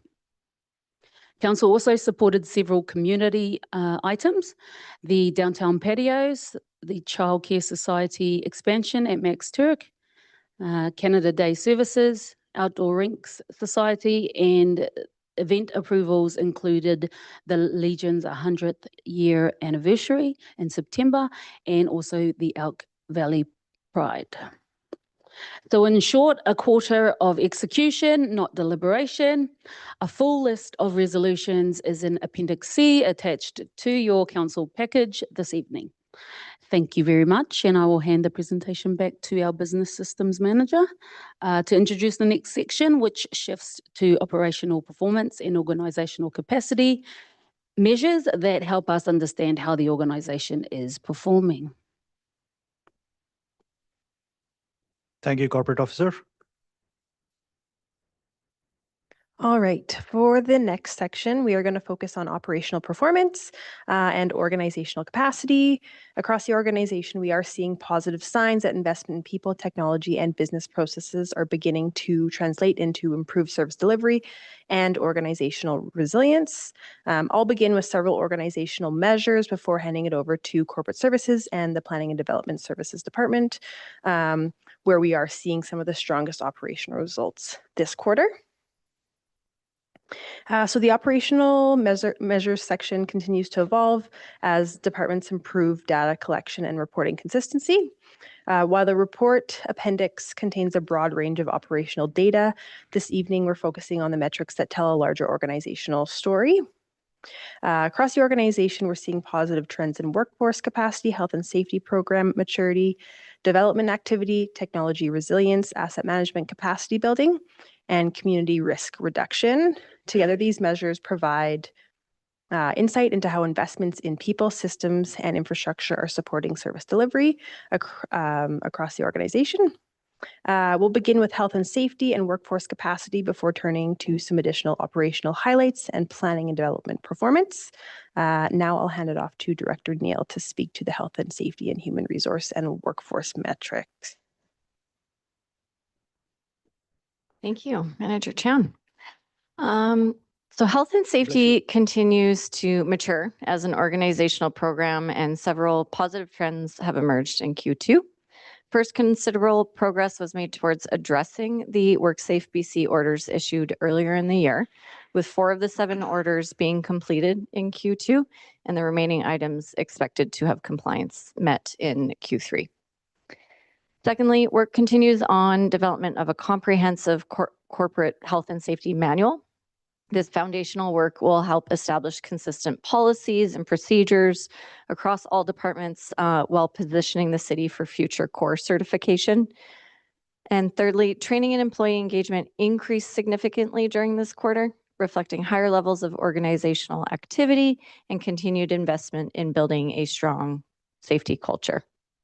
Finally, while the workforce activity and organizational exposure hours continued to increase during this quarter, safety performance remained relatively stable, which is encouraging. It's an encouraging indicator as the organization continues to grow. On human resources and workforce metrics, workforce capacity continues to be an important organizational focus area as services demands, capital projects, and regulatory requirements continue to grow. As of June 30th, the city employed 179 staff across all departments, with overall staffing levels increasing during the first half of 2026. Hiring activity has continued to outpace departures related to seasonal temporary positions and resulted in net workforce growth. Vacancy levels remain relatively low, with only 7 positions vacant at the end of the quarter, being 3 regular full-time positions and then 4 casual or temporary positions. So this is helping improve organizational stability and reduce some of our operational constraints that has affected service delivery and project implementation in the past. More broadly, Council's investment in staffing capacity through the 2026 budget is now beginning to show results. So we're seeing improved capacity in several areas of the organization, including project delivery, permit processing, and operational support. So staff continue to develop additional workforce metrics, including retention reporting requested by Council, which will be incorporated into future quarterly reports. And overall, Q2 workforce picture is one of modest growth, relatively low vacancies, and improving our organizational capacity. We're also seeing progress in several areas that support long-term organizational resilience and sustainability. Any questions on that? Councillor Adia Kelly? Couple of things, if you don't mind, Yeah. Your Worship. Go ahead. Can you just remind the community about the core certification and why that would be good? So the certificate of recognition is a certification obtained through WorkSafe BC, and there's, I believe it's 8 or 9 set modules that need to achieve compliance. And then if once that recognition is achieved, and it's a process to go through, it would help also reduce like our premiums and insurance rates once achieved. And also just like strengthen our workforce, like our safety program. Excellent. So it make things more safe and save money at the same time. Correct. That'd be wonderful. Also too, I wanted to just highlight for the community as well that having improved retention also is a money savings, right? We're keeping our staff are cultural, they're very engaged. All those kind of things are very good for the health of the corporation and therefore health of the community benefits from it as well. So I kind of wanted to highlight that and say thanks really to everybody for the good work there. And just so the community knows too, there was an organizational review done some time ago that did recommend some of the things that have been gradually implemented. So there was like a comprehensive plan that you've all executed. And I think it's important for the community to understand that. You know, that there was an actual plan for the staffing and why and reasons why we should do it. So I would just wanted to make sure the community knew that. And thanks for all the work that you all do. Thank you. I'll hand the presentation back to Manager Town. Director, just to add to Councillor Adia Kelly's points there, excellent points, Councillor. I also want to comment on the culture committee and the work that has been doing. I feel like somewhere along the line, that particular work is kind of infusing improvements in all these different areas. It's how I see it is, we've had challenges in the leadership positions in many of these different departments. And despite that, if you're seeing stable outcomes, stable KPIs, it just says that something else is happening here. And I might say culture committee might be playing a role there. Good work. Absolutely. To both your points, if there's a strong culture and a healthy workplace culture and people have job satisfaction, then it does result to longer retention, which then improves, the skill set and expertise as you gain experience, and then really helps us allow to deliver our services efficiently and effectively and collaboratively. Yeah, absolutely. Thank you. Thank you.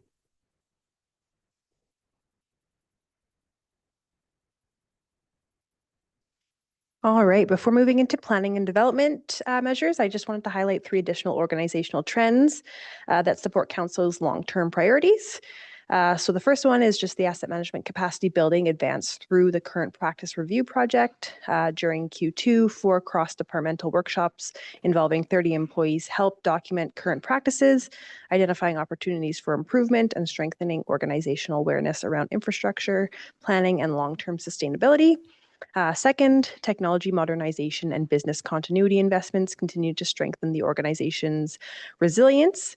During the quarter, there were no major unplanned internet or service outages, while several modernization initiatives continue to advance. And finally, community risk reduction efforts increase through fire smart education, inspections, and permitting activities. So these initiatives help reduce risk before emergencies occur and support long-term wildfire preparedness and resilience. So now I'll pass it over to Planning Manager Similini to highlight planning and development results and operational measures.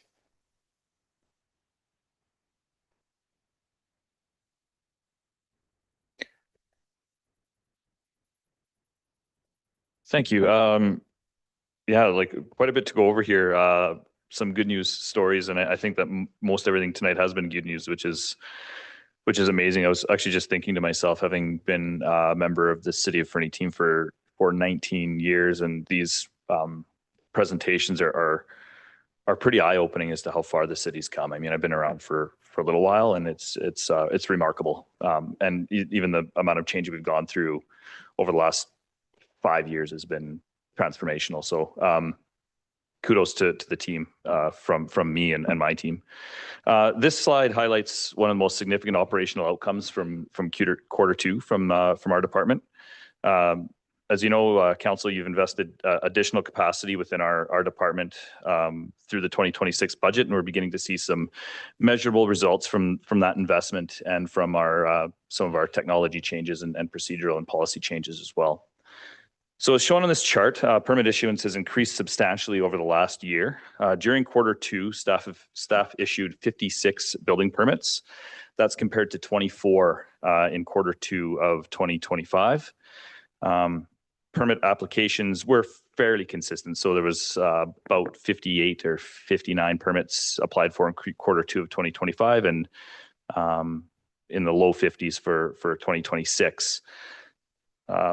Notably, our permit issuance actually exceeded the intake in quarter 2, which means that issuance was over 100% of the permits that were applied for. So your backlog is shrinking. Well, I mean, in quarter 2, yeah, because we issued more permits than than that were submitted. The backlog is shrinking, and again. We can get to the amount of permits in the queue in that on the next slide, but we'll discuss a little bit. So this indicates the department is processing applications faster than applications are arriving through the door.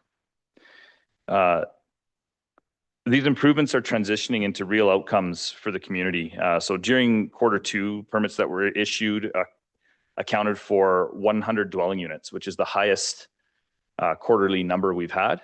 And of those 56, for the first half of the year, so quarter 1 and quarter 2, we nearly broke $105 million in construction value, which is also a record for a year, let alone 6 months. So, of course, you have to take things like inflation and those types of things into account. and a lot of people will point to the major projects, which bring in quite a bit of money to the department and through that. But it's really worth noting that those major projects are more complicated projects, and they take a lot of time for our team to go through as well. So kudos to the planning and building team on that number.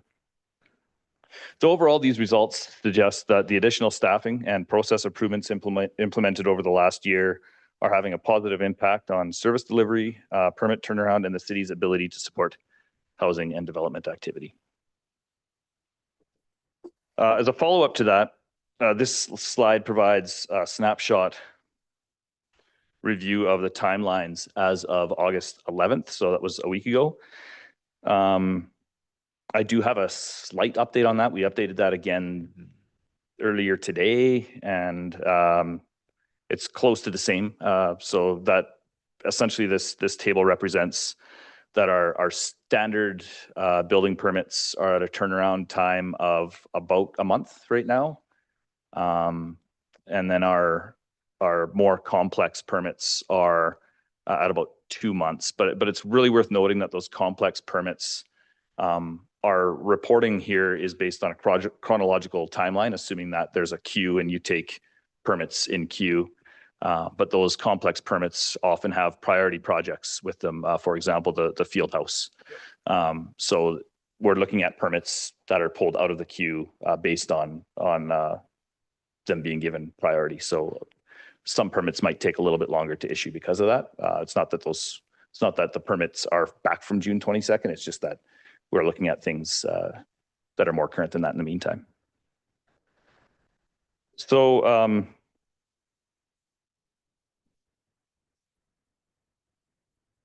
sorry, Your Worship, I'm just getting lost here. All right. So taken together with the previous slide, the results suggest that council's investment in additional department capacity is producing measurable improvements in both permit output and customer service outcomes. And I'd like to field any questions now. Any questions, Council? Councillor Shoesmith? Sorry, Councillor Hamilton, apologize. Go for it. Thank you. I just want to acknowledge and recognize and thank the department for all of the hard work they're doing. But also I think your last statement there of the value of council investing in this department and the results that we're seeing. And last time this came before us, I kind of stumbled over my question. But, looking to the rest of staff, are there other departments where a similar investment could yield similar results? And I would love to see something come back in the future about that. Councillor, CAO, if you Just want to very reply to that. briefly, last year, you'll remember we talked about pain points and where investment was needed as part of our framing for the budget process.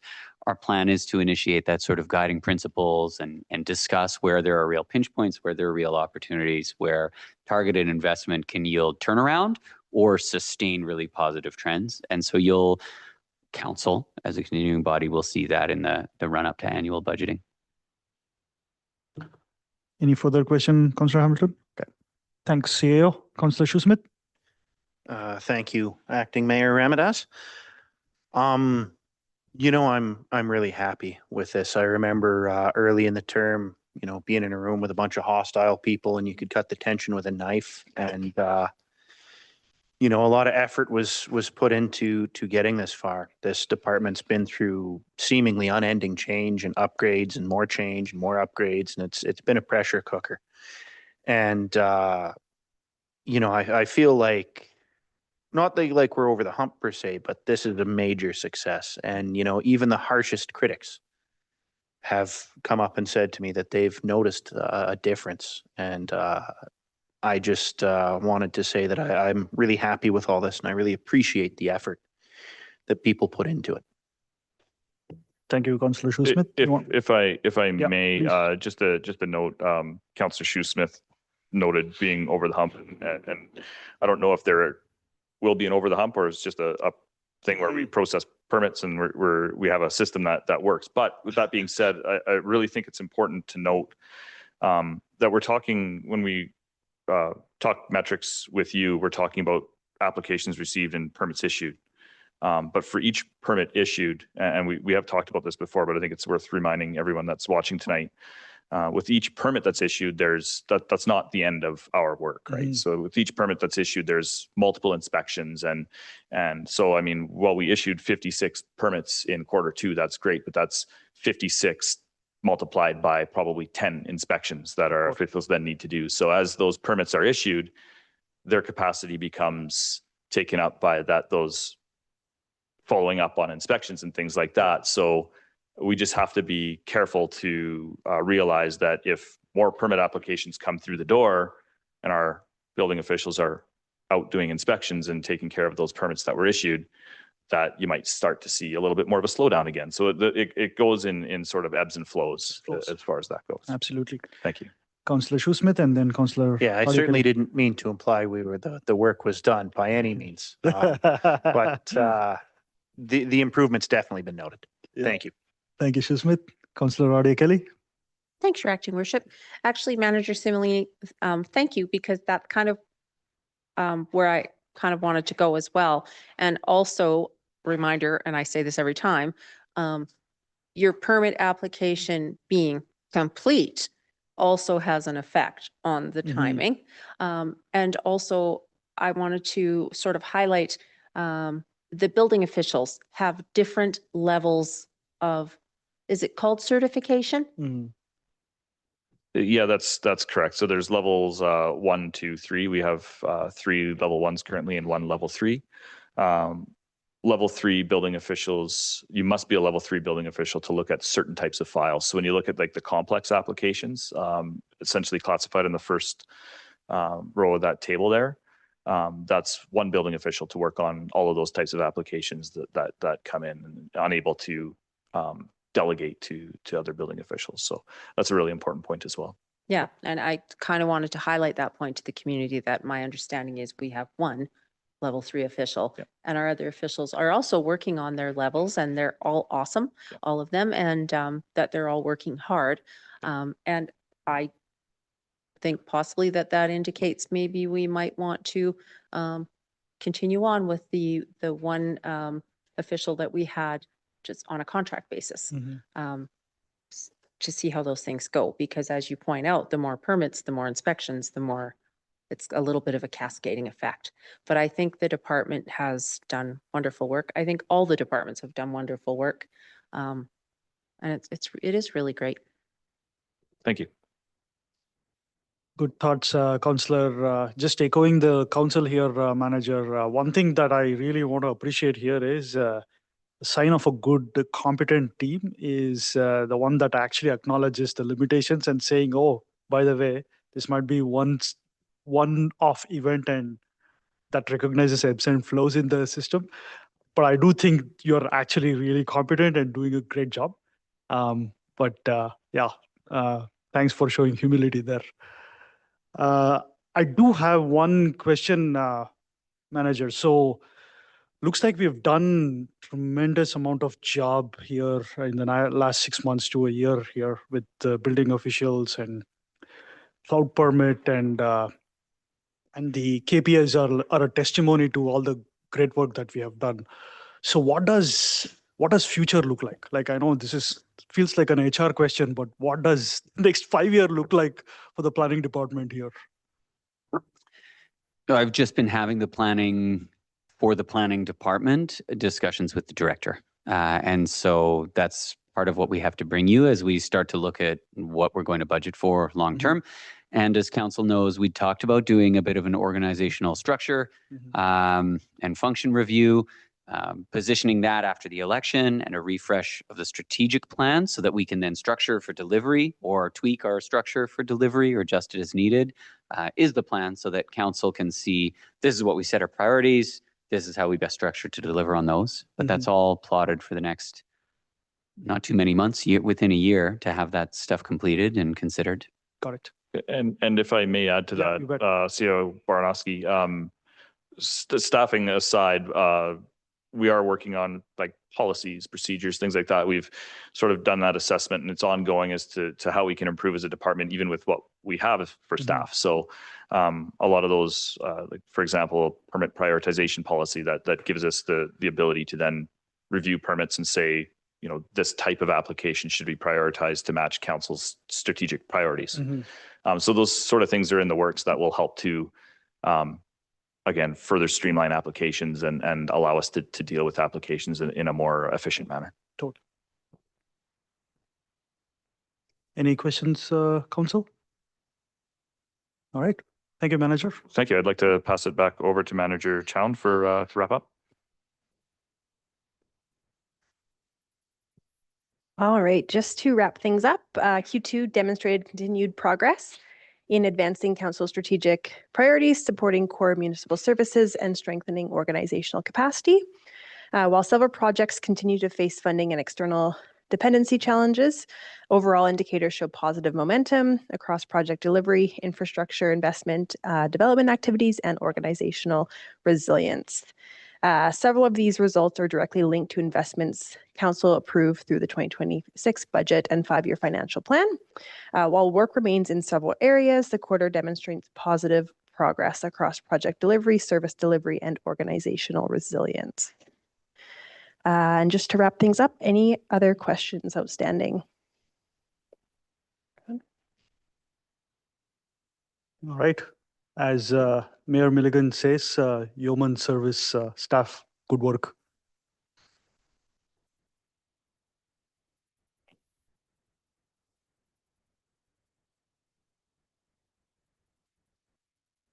All right. With that, we come to an end of the committee of the whole. So, I'm sorry. Oh, I'm sorry, CFO.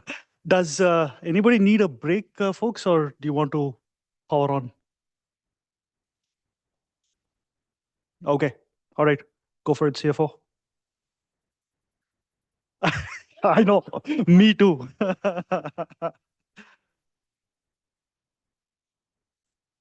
Thank you, Deputy Mayor. Good evening, Council. Oh boy. Too tall for this podium. This is why I never come up here. Okay. Just a couple of slides to accompany the information in the report this evening. These next 2 slides, I just pull out kind of our 5 major expense categories, which accounts for about 70% of our total spending for the year. And the idea behind these slides is I take the last 24 months from July 2024 to June 26, just to give council an idea of where these things are trending in the last 2 years. So starting with insurance, last year this time, or in June of last year, it went up 7%. This year it's down 1%. Council will probably remember that insurance increases have been substantial the 4 years prior to this year. Like 2023, it was 30%. So those, you know, those increases have been getting lower, and then this year there's a slight decrease in our insurance bill. I don't know the reason for that. We haven't really had any claims, so maybe they've granted us a bit of a credit for this year. Fuel is dropping this year. It's because our usage is down with the low snow removal year to start the year off. Last year, it dropped because the price of fuel was lower than 2 years ago. The price of fuel now is slightly higher than it was 2 years ago, but not by much. But it is higher now than it was last summer as well. And then utilities were down in 2025 and again a little this year. Reason for this drop continues to be the removal of carbon tax compared to 2 years ago and slightly lower prices. It's nice to see some green on this slide, but it's not a huge amount of money here. The total savings is probably around 25,000. Got it. And then our 2 big categories, wages and overtime, historically fairly steady increases year over year here, as most of this is tied to the city's contractual agreements. This year, that large increase is due to the increased positions in planning and engineering. which as council remember and just heard, that is offset by increased revenue in that department. So it is an increased cost, but not a direct impact on taxation. And then benefits. Sorry, CFO, Councillor Hamilton. Thank you. In the report, it talked about overtime and wastewater. Maybe you're about to get to this. I'm just realizing that we're still in operations. You're shaking your head. Yes, we're going to get to wastewater. I wasn't going to address that comment in the report specifically, but that is a reason for slight increase in overtime.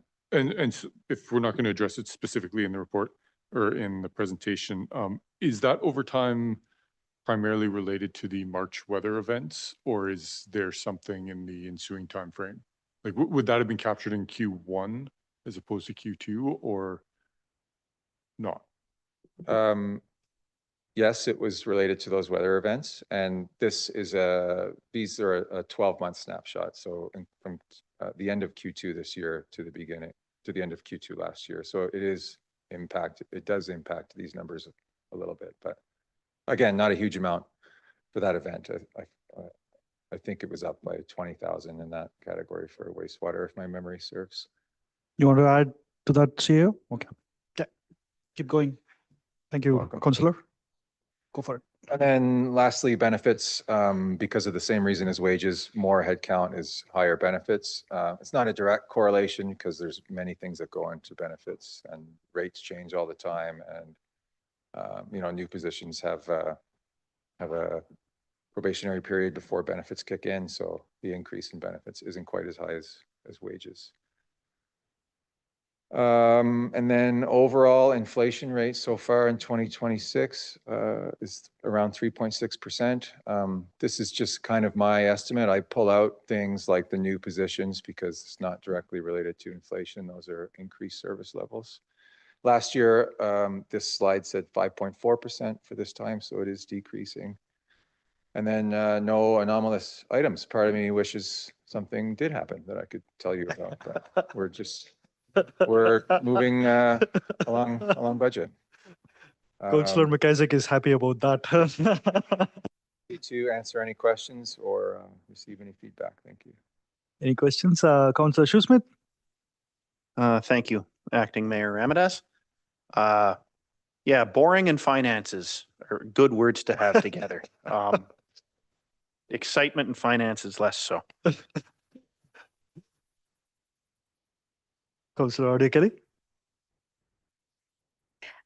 Is it premature to ask about non-market change? Yes. That report comes out in October, but as you heard Manager Simolini, construction value of 100 million, that doesn't necessarily mean assessment value of 100 million increases by that much. But let's say it did increase, there is 100 million worth of non-market change, then that would, I believe then there's residential and commercial. But if I assume it's all residential, I think our residential tax rate is around $3 per $1,000 of assessed value. So that'd be about 300,000 of non-market change, which is 3%, which is about double last year. But that's like a wild estimate at this point. Yeah. Good on the spot math, CFO. Good work. Councillor McIsaac? Thank you, Acting Mayor. I wanted to delve into your inflation rate number briefly, if I could. I'm confident it's not representative of CPI or sort of the standard inflationary rates that people are used to hearing of.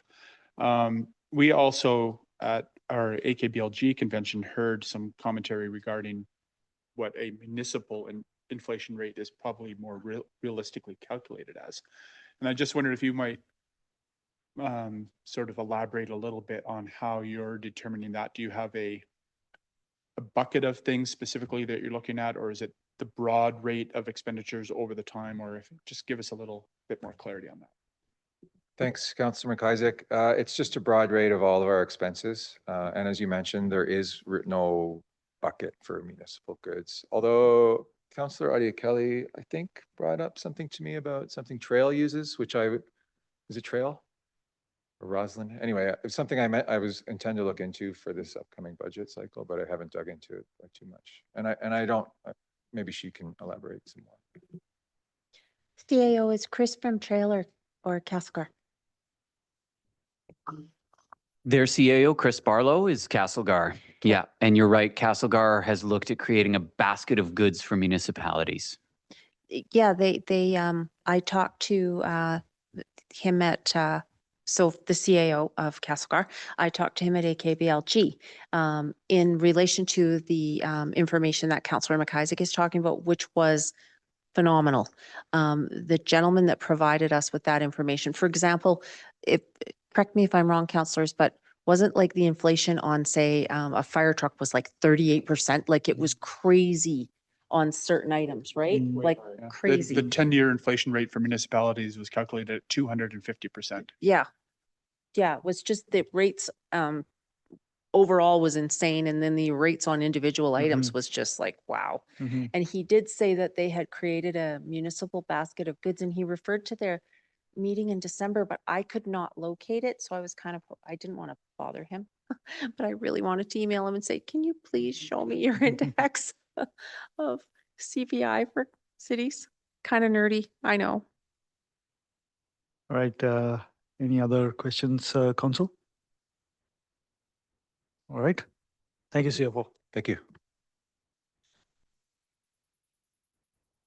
We don't have any correspondences unless, no, okay.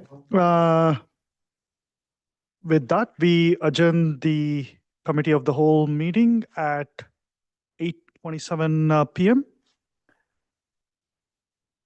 Does the council want a break?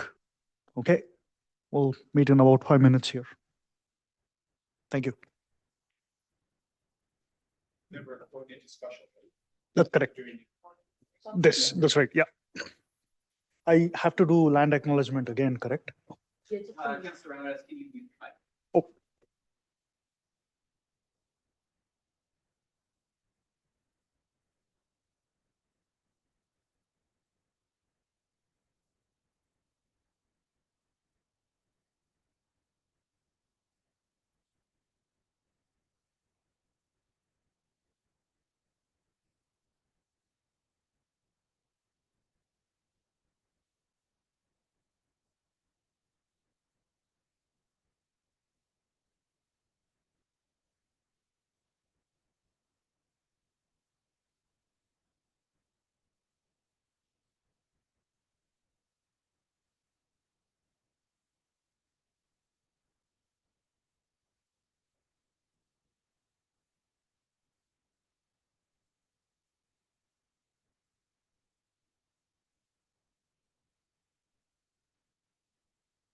I experienced almost and then it's settled communication within the community during the council meeting.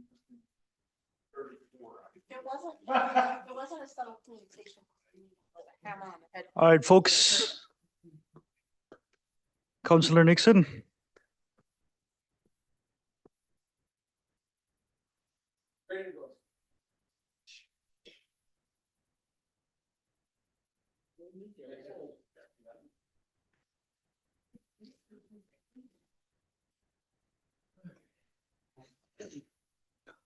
All right, whenever you're ready, start.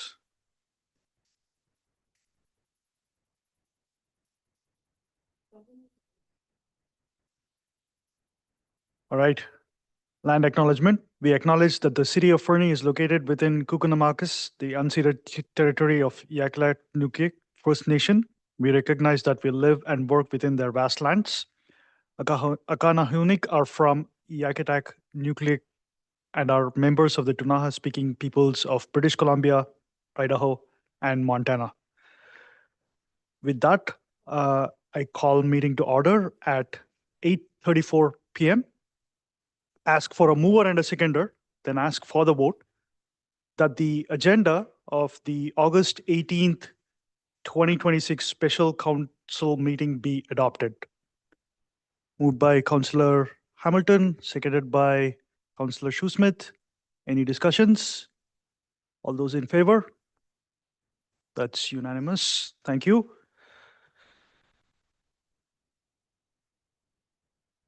Adoption of minutes is suspended because of the public participation period no longer being there, which leads us into the business end of this meeting.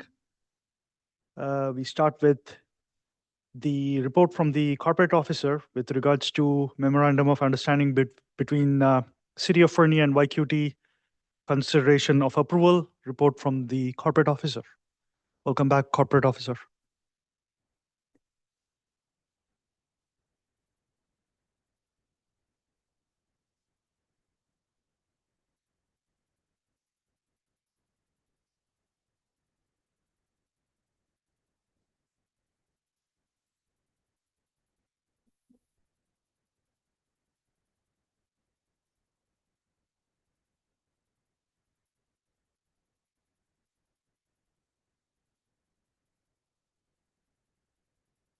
Good evening, Deputy Worship and members of council.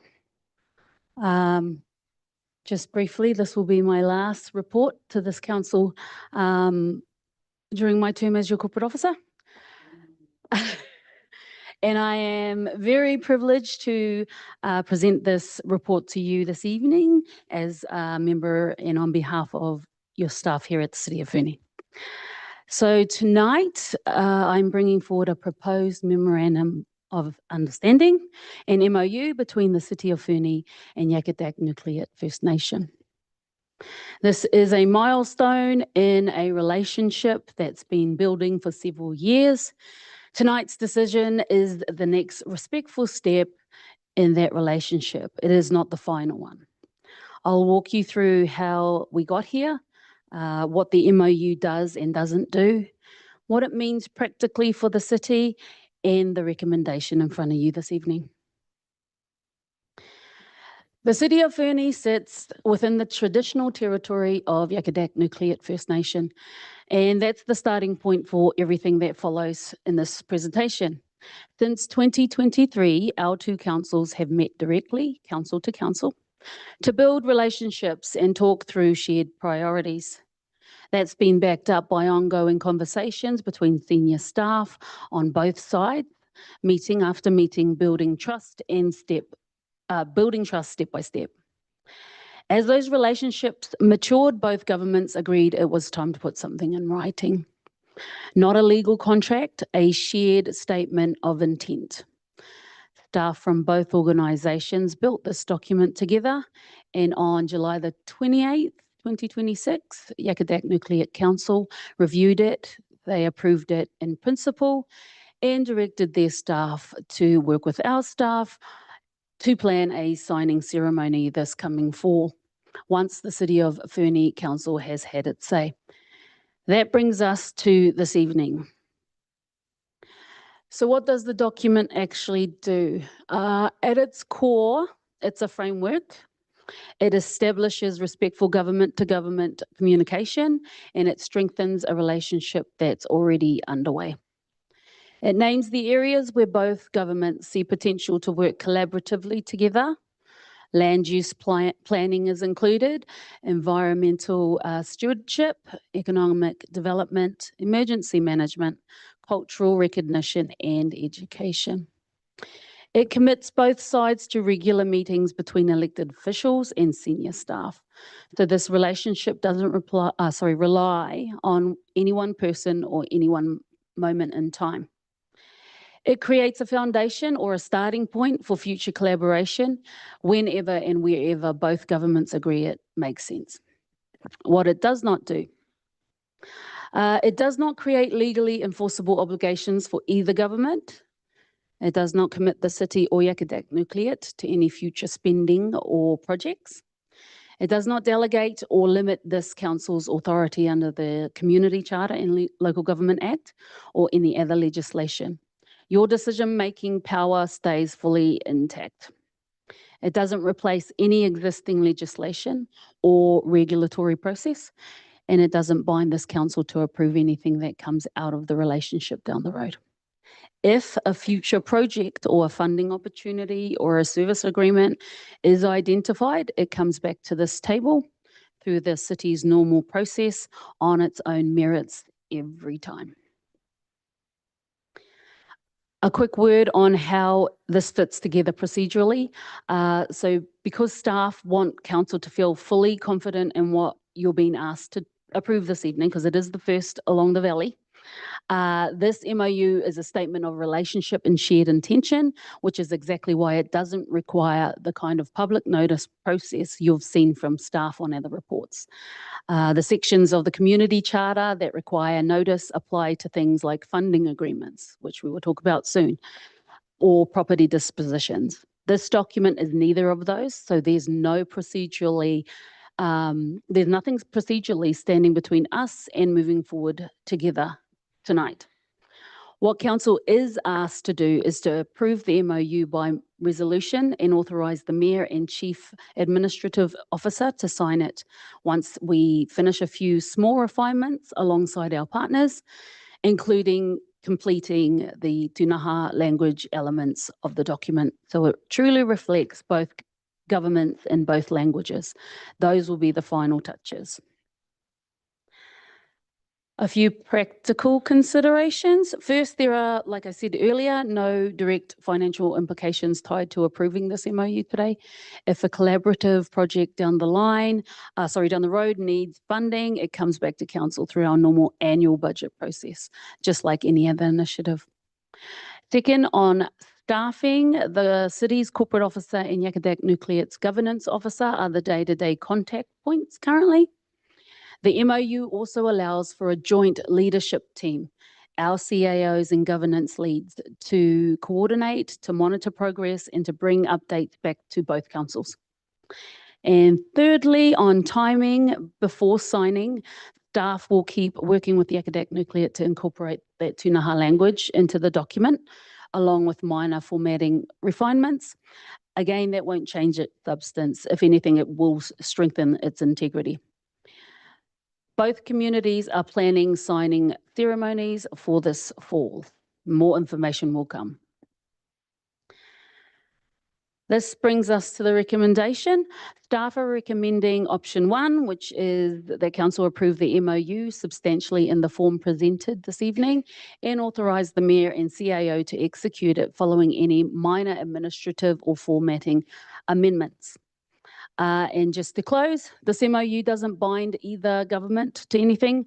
What it does is put in writing something that the City of Fernie and Yakitak Nucleate have already been building for years, a respectful government-to-government relationship with either side's authority fully intact. And I'm now happy to answer any questions council might have. Councillor McKissick, Thank you, Acting Mayor. I have a couple things. please. The first thing I'd like to say is what a great thing getting to this particular place. This has been years in the making. I'm super happy to see the development of this framework and the level of cooperation. Our meetings have been very positive. So I'm very happy to see this going forward. I do have a couple things that I want to ask about specifically. One of the items that's included in the MOU is a discussion regarding the Aboriginal rights and title recognized, affirmed, section 35, blah, blah, blah. Parties committed to a relationship consistent with the United Nations Declarations of Rights of Indigenous People, UNDRIP, and the province's Declaration on the Rights of Indigenous People Act, the Declaration Act. Those are positions that the province has taken up. And I guess my question would be, in our discussion with them, if the province changes or adds to those positions, are we intending to change with the province's position or keep our position as stated here in this document? And there's not any clarity in there, and I don't know if that needs to happen or not. That's my first question. When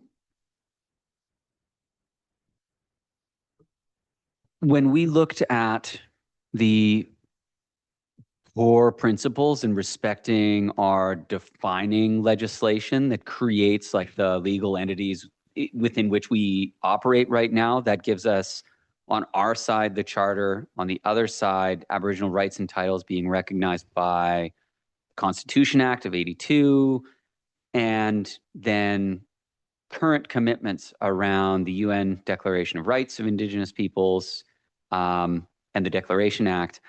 We felt that acknowledging those and enshrining them in the document was really important as a foundational piece. I think that the agreement to communicate and collaborate ongoing probably has to drive how we think about that together and how we each understand it. Because from my point of view, I think we've created a really good foundational document that gives us areas of collaboration, some commitments around continuing to have government to government meetings and collaborate as leadership, share information. But I do think that our understandings and our perspectives on those acts are probably still at least a mile or two apart, because we just have different ways of conceptualizing them and experiencing them as communities. So long rambly way of saying, I think it's important that we enshrine them in the agreement and acknowledge them now, but be ready for our understanding of the Declaration Act and UNDRIP itself to change as council and senior staff continue to work in community more, because the experience of how those have meaning for Yakatagan will just be so different. Thank you. I really appreciate that answer. The second thing that I wanted to ask about is I did notice that, and I realize this is somewhat persnickety, in the termination clause, it mentions the termination, doesn't actually indicate how that would happen, whether it's written notice, telephone call, 30 days. There's no indication there. That, having read a lot of contracts, there's almost always something there written about that. So I just wanted to bring that up. And then the final thing was, there is comment within the document about commitments to, like, staff commitments and quarterly meetings and reports and so on. And I guess I wanted to put the question to you, CAO, as how we're feeling about your comfort level, the amount of staff commitment time over, and do we have the capacity, and can we make room? This is important, so I'm wondering, can we make room for it?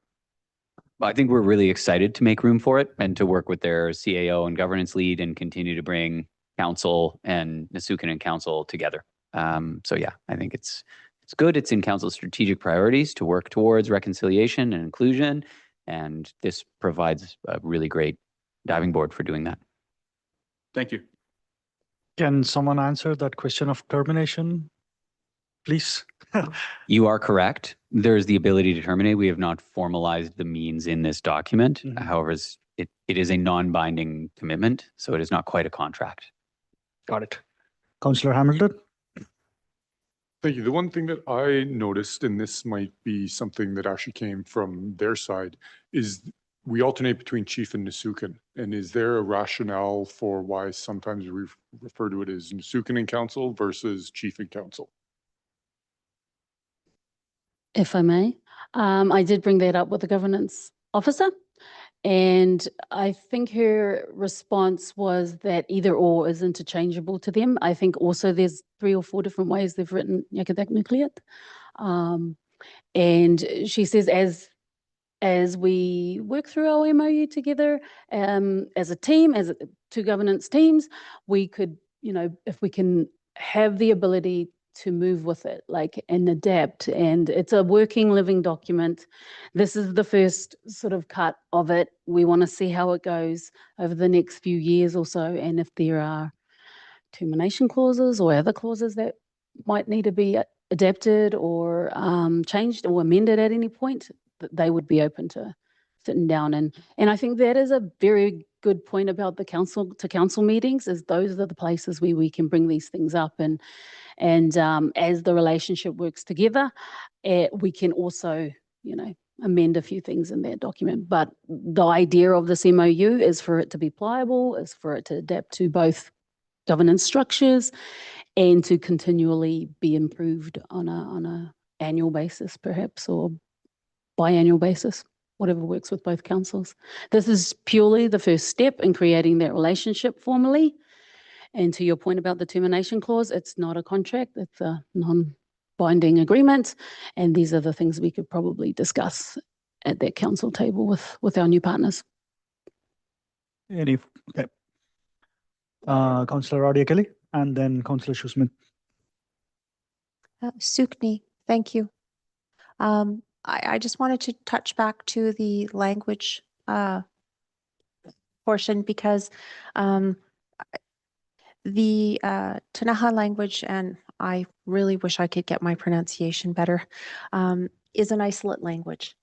So I think it's really important if we can have some of the document written just so people know in our area in case you're interested. I did get asked on Canada Day. There was a great deal of interest in learning more from some visitors about the Tanaha language and culture and everything. And I think it's important to put it into the document so that the language is preserved and not lost. There is, for those of us like me, there is a First Voices app that will give you some of the learning and the language. And there is also actually a keyboard. I have them both on my phone and I try to learn because I think that's a really important part of reconciliation too, is language. So I think that was an important point that Councillor Hamilton made. Have we got that right? Is it interchangeable? Isn't it? I think those are really important things to be aware of and sensitive to. So I really appreciate the thought that went into this from both governments. So thank you. To that, Councillor, being an alumni of University of British Columbia myself, I do know that there is extensive First Nations language programs at the university. And I do remember them having done extensive research on language isolates, including the Tunaha language. So feel free to look up on UBC site, and there might be opportunity for folks to collaborate with existing infrastructure within universities. All right, sorry, Councillor Shoesmith. Thank you, Acting Mayor Ramadas. Just collecting my thoughts here. So I've read through this several times, and there's not terribly much that's objectionable in it at all. Although, in fairness, an awful lot of people in BC are very concerned about the direction of the province currently. And, in looking through this, I see that we're committed to nothing. We have a good off-ramp. And this is completely non-binding. And decisions that are of the sort that have everybody in a tizzy, and rightly so, that all happens at the provincial level.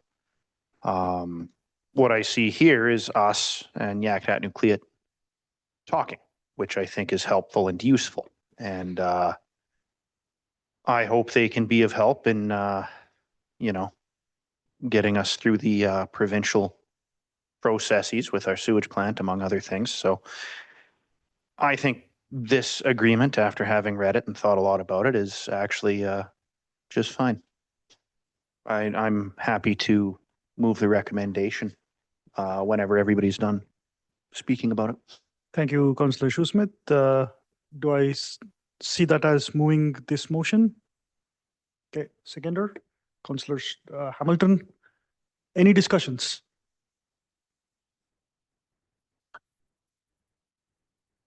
Yeah, I kind of echo the sentiment of the council here, corporate officer. I think it's really important that we just modernize this this relationship that we have, to have something that is, again, like you said, non-binding, but still a document will just give us a good direction in the next few years. And as the relationship progresses between us and the nation, sky's the limit.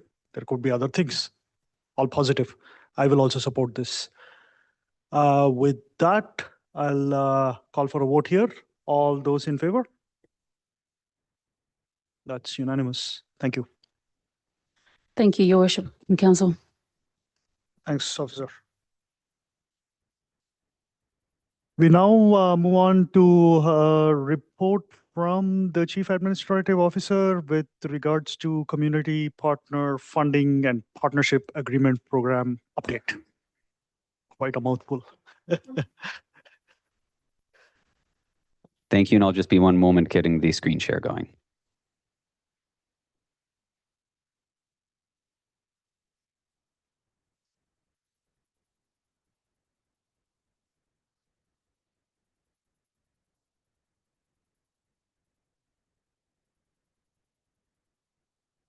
Thank you, Mayor and Council. I have a brief presentation today regarding funding and partnering agreement updates. The purpose of the report and this presentation was to provide Council an opportunity to review and consider the agreements with the Fernie and District Arts Council, the Fernie and District Historical Society, and the Senior Citizens Club of Fernie and District. These are three of our primary community partners, all of whom occupy publicly owned facilities, manage those facilities, and then provide extended services to the community through funding agreements. The highlights of the report are it is following council direction. The agreements reflect council direction and a resolution during the budget process to increase funding this year. It is also presented in reflection of a discussion that wasn't a formal resolution. Sorry, CEO, before we get into the details, Yep. Just for my understanding and community's understanding, could you please explain to us what community partners look like, in the sense we have these three organizations, we also have the Heritage Library and Certainly. yeah, and if you just can explain to it, like, are they like different entities or are they the same? Just wanted to get the understanding. They're actually quite varied, and that's probably a term that we use conversationally here in Fernie differently than other municipalities use it as well. What we call community partners are organizations who have a formal relationship in terms of providing a public service or maintaining a public asset that is documented with the city. That could be community partners such as the Pet Society or the Fernie Trail Alliance or the Fernie Heritage Library, or here, the Senior Citizens Association, who provide a service to the community that is backstopped by a publicly owned asset like a dirt jump park or a dog park or this facility and or where we fund them. And so some are really unique, the library being one. There's a Library Act, different provisions, different layers to what they have to consider. But all in our case are not-for-profit organizations that provide services to the community that are supported in some way formally by the city. And so we call that group our community partners. Not at the table in here would be, as you noted, the Library, Fernie Trail Alliance, the Chamber of Commerce, who provide visitor information services and now economic development services, and Tourism Fernie. And there is a report coming, doing my best to have it here on Tuesday, about visitor information services involving Tourism Fernie and the Chamber. So it's a program that's continuing, but these are a subset of three. Yeah, thank you, CEO. Yeah, thank you. Please proceed. Thank you. And so the agreements reflect council's initial direction to implement funding increase this year. And then council had a discussion and specifically talked about needing to have the discussion about locking in the future. And so rather than creating a short-term agreement, what we did is sat down and looked at what does it mean to provide an affordable runway so that there's stability, so that today council can have that agreement on, is this the right duration to lock in for? Are we comfortable with this 3-year agreement that staff are recommending move ahead? And then that gives us, as was noted earlier, some policy direction from our official community plan around what are the community's real priorities in terms of community investment. Is it the current landscape? Like, do we have policy still that guides us towards supporting a senior citizens association? How important or how should new language around arts and culture color our partnering agreement with a Fernie and District Arts Council, et cetera? There is a minor financial impact. This year was fully budgeted, but for 2027 and 2028, the 2-year combined total is $8,212. So it is quite modest, spread over 2 years. A little less in 27, a little more in 28 because it's a percentage increase year over year. There is improved standardization across these 3 agreements. While there is some distinct language in each, as you need to make sure that the executive director and the boards are comfortable and we get a place to where, as staff, we're comfortable recommending the council, the standardization in the agreements provides for regular financial statements and reporting processes that are now consistent. So strategic or operating plans are provided to the city of Fernie. Those then guide what we would approve in terms of upgrades and initiatives on the facilities that the public owns. Financial reporting is due within 90 days of annual general meetings. Council has previously asked about audited financial statements rather than prepared and approved by a board. The partners agreed tentatively they could look at providing audited financial statements. However, as council knows and as staff know, those are very expensive and very laborious. And so in some cases, you may be looking specifically with the Senior Center Association of a cost for those statements that rivals the cost of the partnership agreement. And on balance, staff feel that the reporting quality that we get and the oversight from the boards as well as staff's oversight means that I don't think at this level we need to rely on audited financial statements from these associations, knowing that would cut into their ability to program, or we'd in fact be needing to invest more money to get those statements from them on an annual basis. And then operating presentations and reporting each year in the fall, winter. So these 3 organizations would then be on a standard process for the next 2 years. It does establish a future project, and that would be to review and refine. So if executed in 27, 28, we would need to look at our OCP and bring that to council and the community and have a discussion about what do we need to do in terms of shaping our community investment program longer term.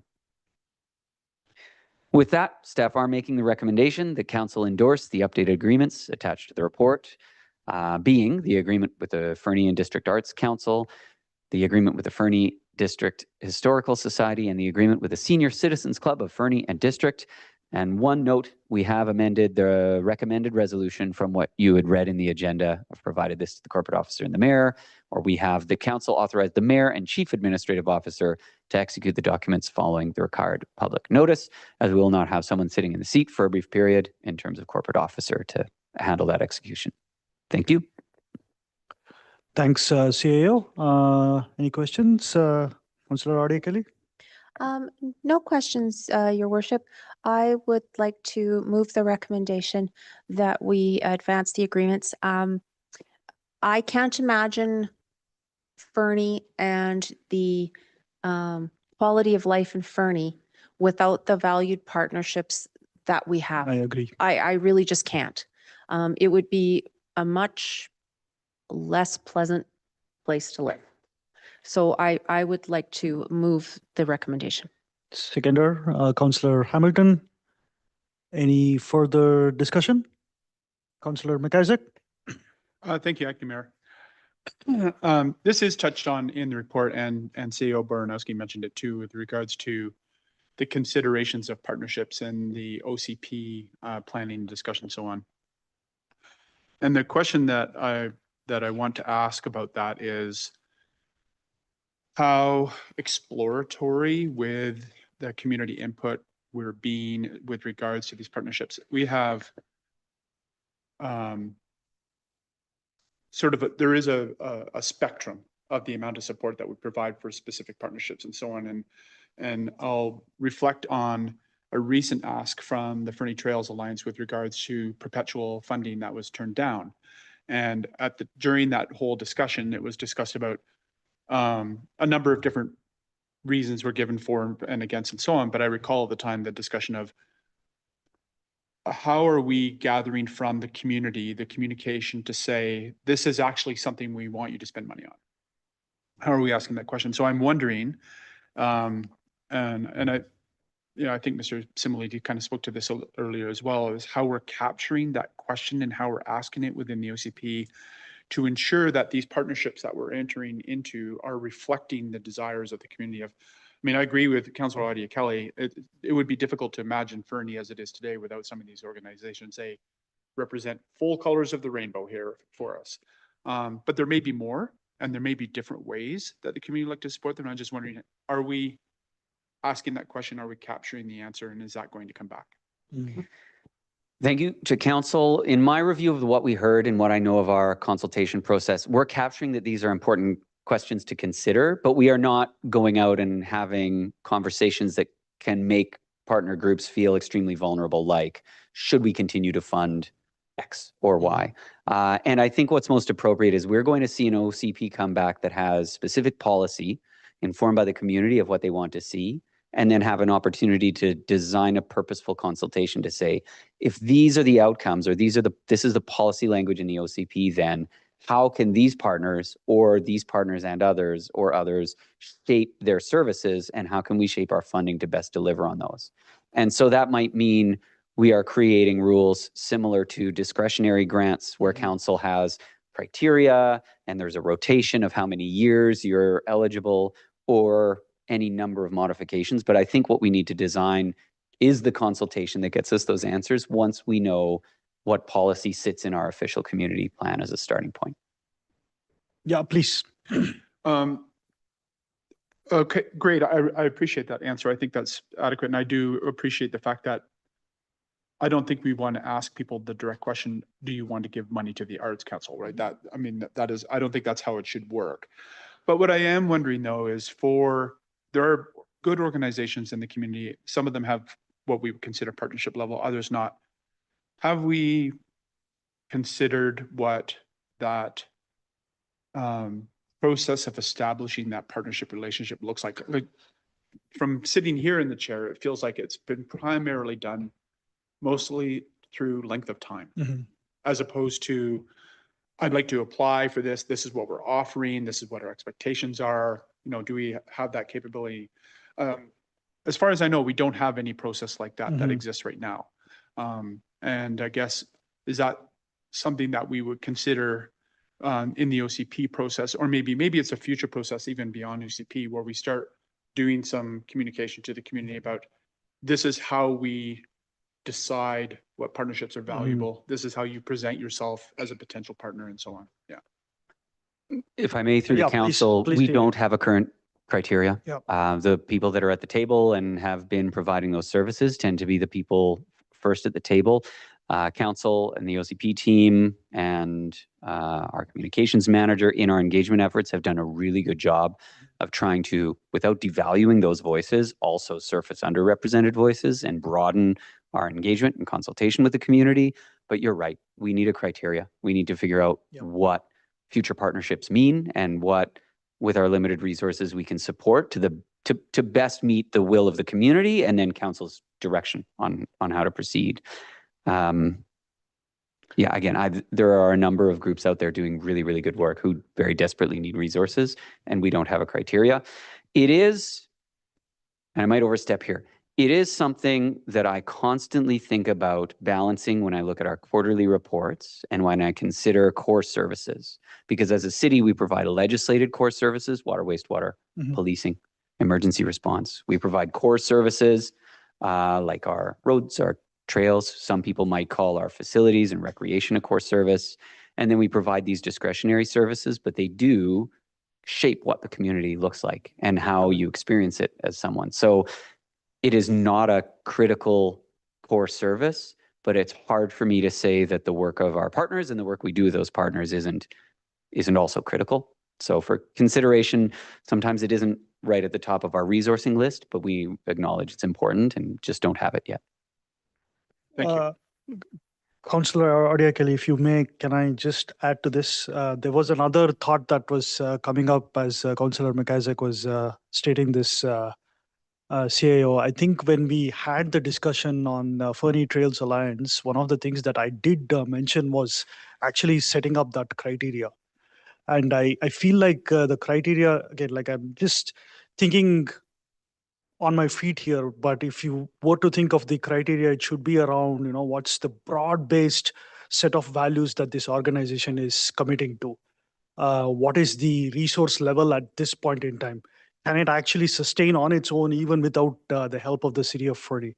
Those kind of broad criteria, if they actually start meeting, and again, I'm just speaking as one councillor in the voice of 7, but I would be supportive of it. When I said I was a little not sure about FTA's status at that point in time, what I was trying to say was it's probably some work to do on the city of Fernie's side to create that criteria. And if that criteria is met by the Trails Alliance or any other organization, we should be willing to continue the conversation of whether they become an official partner or not. So just wanted to give some insight, and it's just me, it's not the council's view necessarily, but that is how I think about this. Councillor Odia Kelly and Councillor Shoesmith, was it? Sorry, Hamilton? Oh, sorry, that's just you, Councillor. Thanks, Your Go for Worship. it. I think CAO, you did mention that sort of current partners are occupying city facilities, maintaining them, running them, all those things as well. So it's a bit of a, the corporation's gaining from that, like the leasehold improvements that like, for example, that they've done, that type of thing. So just sort of make the community aware of that. And I agree with the other councillors about having a criteria for future relationships is also a good idea. I just wanted to kind of highlight that the current partners that we have are, fulfilling a lot of other obligations as well and have improved city facilities. Like really they have. And grounds, if I And may. so kudos to them for that. Councillor Nixon? Thank you, Acting Mayor Ramadas. Yeah, and I was thinking, I was looking for it on the computer here. Squamish is having the same issues with community groups. They have 11 different community groups and they're trying to make it more fair. And they take applications for consideration for this fall for the financial year of 2029. So it's just like, I just was thinking about it, and it's just, thinking about the fairness of the intakes and stuff like that. So just add that in there. Thank you, Councillor Nixon. Councillor Odia Kelly? That might be something we could explore at UBCM with other communities.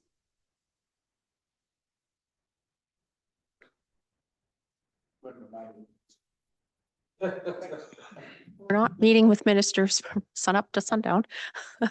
Could sneak that in. All right. Councillor Hamilton? I'd like to move the staff recommendation.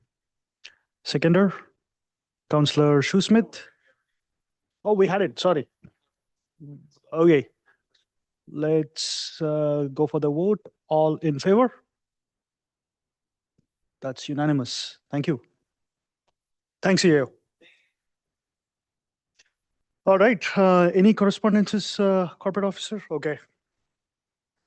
Okay. Now, the fun part. Let's get into reports from the council members. And I'm going to randomly choose Councillor Shoesmith here. This is a special meeting. Yes, exactly. I've got the power. I got the power. Councillor Shoesmith. Thank you, Acting Mayor Ramadas. So yeah, lots of stuff here actually. I was at the last downtown business working group meeting, received the presentation from staff about Centennial Square. It was actually a really well done thing. There's a lot of possibility there. Of course, the limitation is, as always, money. So that'll be an interesting thing to watch grow. And I would like to congratulate and thank everybody that put on Wapiti. This year was my first year attending, and I did some help. I was a security guy, wandered around and kept things secure, allegedly. And you know, it was a really, really well-run event and an impressive group of people. Hats off to you guys. I'm gonna shamelessly hawk my 3300 Club Ducky Race ticket. That's coming up in October. It's like a lottery. You buy a ticket, we put a little sticker with your number on a rubber duck, and then we dump a lot of rubber ducks in the river, and they float down. The first one across the finish line wins. I chase them down with a canoe and round up the stragglers and the strays. It's good fun. The Derby is obviously coming up, and now that I'm no longer a board member of the Lions, I can speak a little bit more in depth about that. So this year we're going to have the police involved again. It's going to be a really fun time. We're going to have a Power Wheels Derby ahead of the main event. So that's going to be a lot of fun. Bunch of kids on little motorized whatnots. It's going to be really good. And it looks like we'll have another monster truck for this year. And because several of the larger derbies have folded for this year, we're now the highest paying derby pretty well anywhere that I'm aware of. And I expect us to have a great big field. It's going to be good. You know, one of the great things about this town is all the volunteers, they all work together. The 3300 clubs down there today building bleachers for us. And, you know, the partnerships are just awesome. Following the Derby, there's going to be mud bogs. I'm working on that as well. The Elks Club is going to throw those in partnership with the Lions Club. It's looking really pro. I expect to be amazed. It's going to be a fun time. And that's about all I had, other than to say that,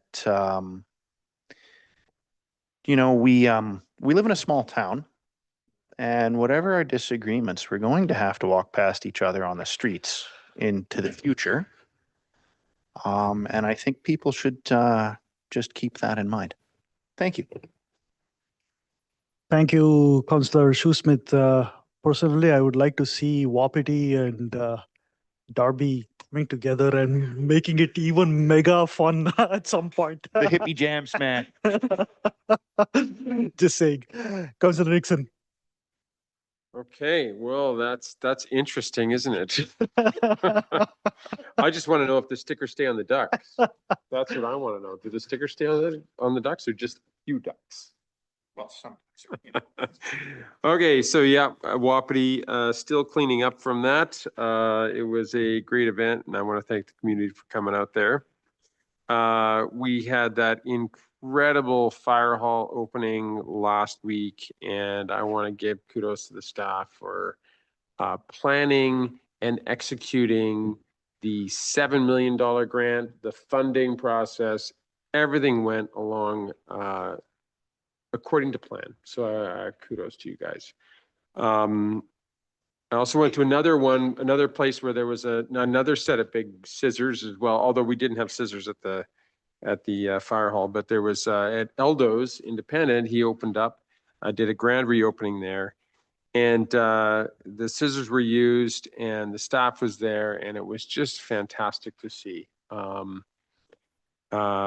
He is a big community partner. He sponsors a lot of things. And one of the things he does is he sponsors the Fernie Food Security Society that feeds a lot of kids. And next week is the last week of the delivery that's coming up.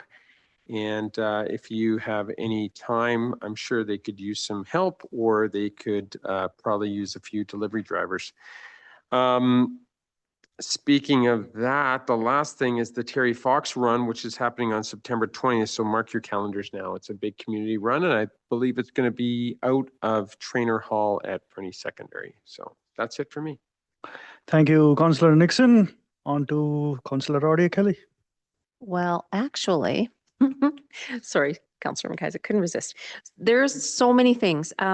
First of all, big shout out to Louise and the staff who have been doing the Wednesday socials because they're always fabulous.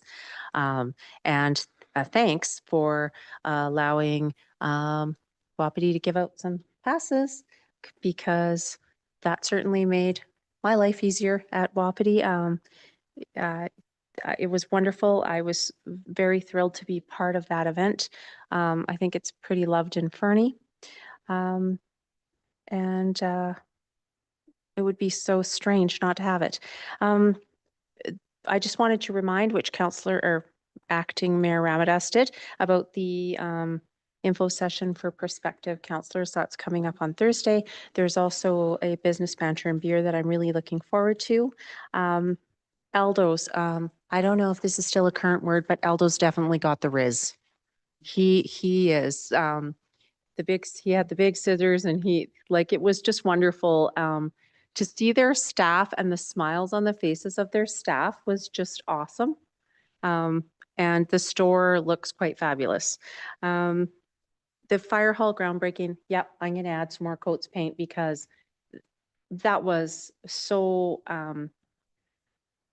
well done. And thank you to the firefighters for the barbecue because they can make a mean burger, those guys. They're really good. So I really appreciate that.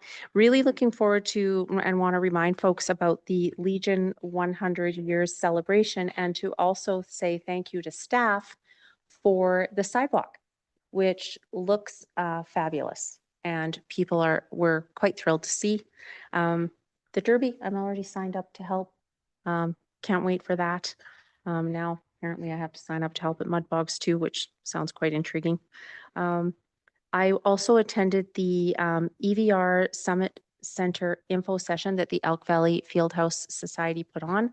I encourage folks to look online at that if you want more information about it, or reach out to one of the Field Society members. I'm sure they'd be happy to tell you about it. And I think that's about all, Your Worship. But it's been a pretty great summer for us, and I just want to express, I'm going to use the word condolences because there's so many people suffered losses in all of the fires in the province. And, while we've been here and being able to enjoy all the things that I just talked about, lots of people don't have a house anymore. So I think that's something that we really should remember. And I hope that in the future, we don't have more devastation like this. Thank you. Thank you, Councillor Rodia Kelly. I want to hurry. Thank you, Acting Mayor. I don't have much to say about myself. I've just been enjoying the summer really, but I did just want to remind everyone that there is going to be a new voter information session happening tomorrow. It's happening upstairs at the museum from 11 to 12:30.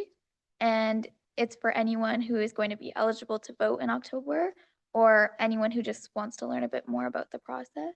I hope to see a bunch of people there. I think it's going to be a really well put together event. And if you want to find more information, you can look at the Fernie website. That's kind of all for me. Thank you. Thank you, Youth Councillor. There's a bunch of Gen Alphas here. We'll all join you. Councillor McIsaac. Thank you, Acting Mayor. A few things. I too was at Eldo's and I was left there thinking that we need to have a giant novelty scissor economic indicator. We look at the sales of giant novelty scissors and we would know how well the economy is doing by, if there's lots of those being sold, and giant novelty checks too. Those. No, it was a really great event. Congratulations to them. They put a tremendous amount of work in updating the store, and it looks great, and they were wonderful. I also wanted to say congratulations to the Fieldhouse Society at the EVR Summit Center name unveiling. It's probably going to take somewhere between 3 and 5 years to stop calling it the field house. But congratulations to them and that big move forward. I was at the fire hall. I want to say thank you to the staff and the firefighters and all of the people there that were making the groundbreaking great. I will say, after having heard about the grant and being there for the groundbreaking, after such a very long and very contentious process to get to that place, it was an enormous relief to have all of council there and staff and so on, and celebratory shovel lifting and the whole thing, to see it actually moving forward. It's a very good thing. And then finally, my last item is recently had UBCM board meeting. I see stuff come out in the newsletter, and there's a lot of planning going on for the UBCM convention. And I hope everybody's signed up for the information session regarding meetings and so on in advance. That's it for me. Thank you, Councillor McIsaac. Last but not least, Councillor Hamilton. Thank you. I'm not going to put another coat of paint on all the events that have happened. I was at every one that's been mentioned already. The one thing that I do want to reflect on, though, is the $105 million of development that has happened in the first half of this year in our community. You know, over the last couple of years, had a number of people tell me, you can't get anything done. There's no investment coming to this town. I mean, the proof's in the pudding. We as a council for the last 2 terms, this term, have done a lot of work in laying the groundwork in getting these projects started through the permitting process, development approvals, all of that. Now we're starting to reap those rewards. So yeah, I don't want to pat myself on the back, but I want to, commend staff for putting up and dealing with a lot over the last number of years. And I think everybody in this community, everybody around this table should be very proud of the results of the hard work that have gone into, I don't know, there was a count happening earlier. There's like 3 different apartment complexes, childcare, field, the Summit Center facility, fire hall, all of these things are contributing to our community now. But as Councillor Adia Kelly was mentioning earlier, looking 10, 20, 30, 40, 50 years into the future. And this is the core facilities that are going to help our community continue to be livable. It's going to have some aches and pains as we grow and as we change, but these are the things that council does. And this is what is going to help continue to drive our community to be a successful, thriving place where people want to come and live. Very well said, Councillor Hamilton. Thank you for that. I think Hamilton quite well encapsulated what I was thinking about this. And I don't want to repeat some of the things that the council has already spoken about, but I do want to congratulate folks that showed up at the Fernie Rod and Gun Club 3D Archery Awards Championship. For folks who haven't been there, I highly recommend. It's like golf, but shooting. It was amazing. I had a lot of fun there. I'm not very good at golf. I'm not very good at this either, so that makes it very even.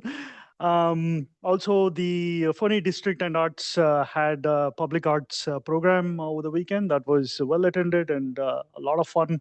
There was an artist who came all the way from West Kootenay to participate in it. It's amazing the kind of talent we attract from across the province. Like many of the councillors mentioned, the EVR Fieldhouse, I couldn't make it to it, but again, it's going to be a wonderful addition to our community here. I also am looking forward to the Legion Centenary celebration. That's on September 5th, I believe, if I'm getting my dates right here. Also, I think we had this opportunity to meet our local MLA, Pete Davis, a couple of weeks ago. We had some good chat around our current issues, the challenges that we are facing in the city of Fernie, and how the local MLA can help us in our endeavor here. Two more things that I have here is just something that Councillor Shoesmith started off with, resonated with me. There's a lot of contentious issues that is going on in our public sphere here, be it with how we are maintaining the cemetery or with our garbage collection program and the bare human interaction and things like those. None of these issues are easy to solve. Like they're all multifaceted issues, and it's not like the council or the staff is not aware of these ones. We are working through many of these items. People try to, tend towards sensationalism sometimes, which is kind of unfortunate. That helps nobody. The real progress is made if there is respect, mutual conversation, and dialogue between elected officials and the community. Lastly, I think we are going to miss the corporate officer here. It was great working with you. Yeah, I was tearing up here, but hopefully we'll see you at the YQT sessions in the future. Thank you for your service, corporate officer.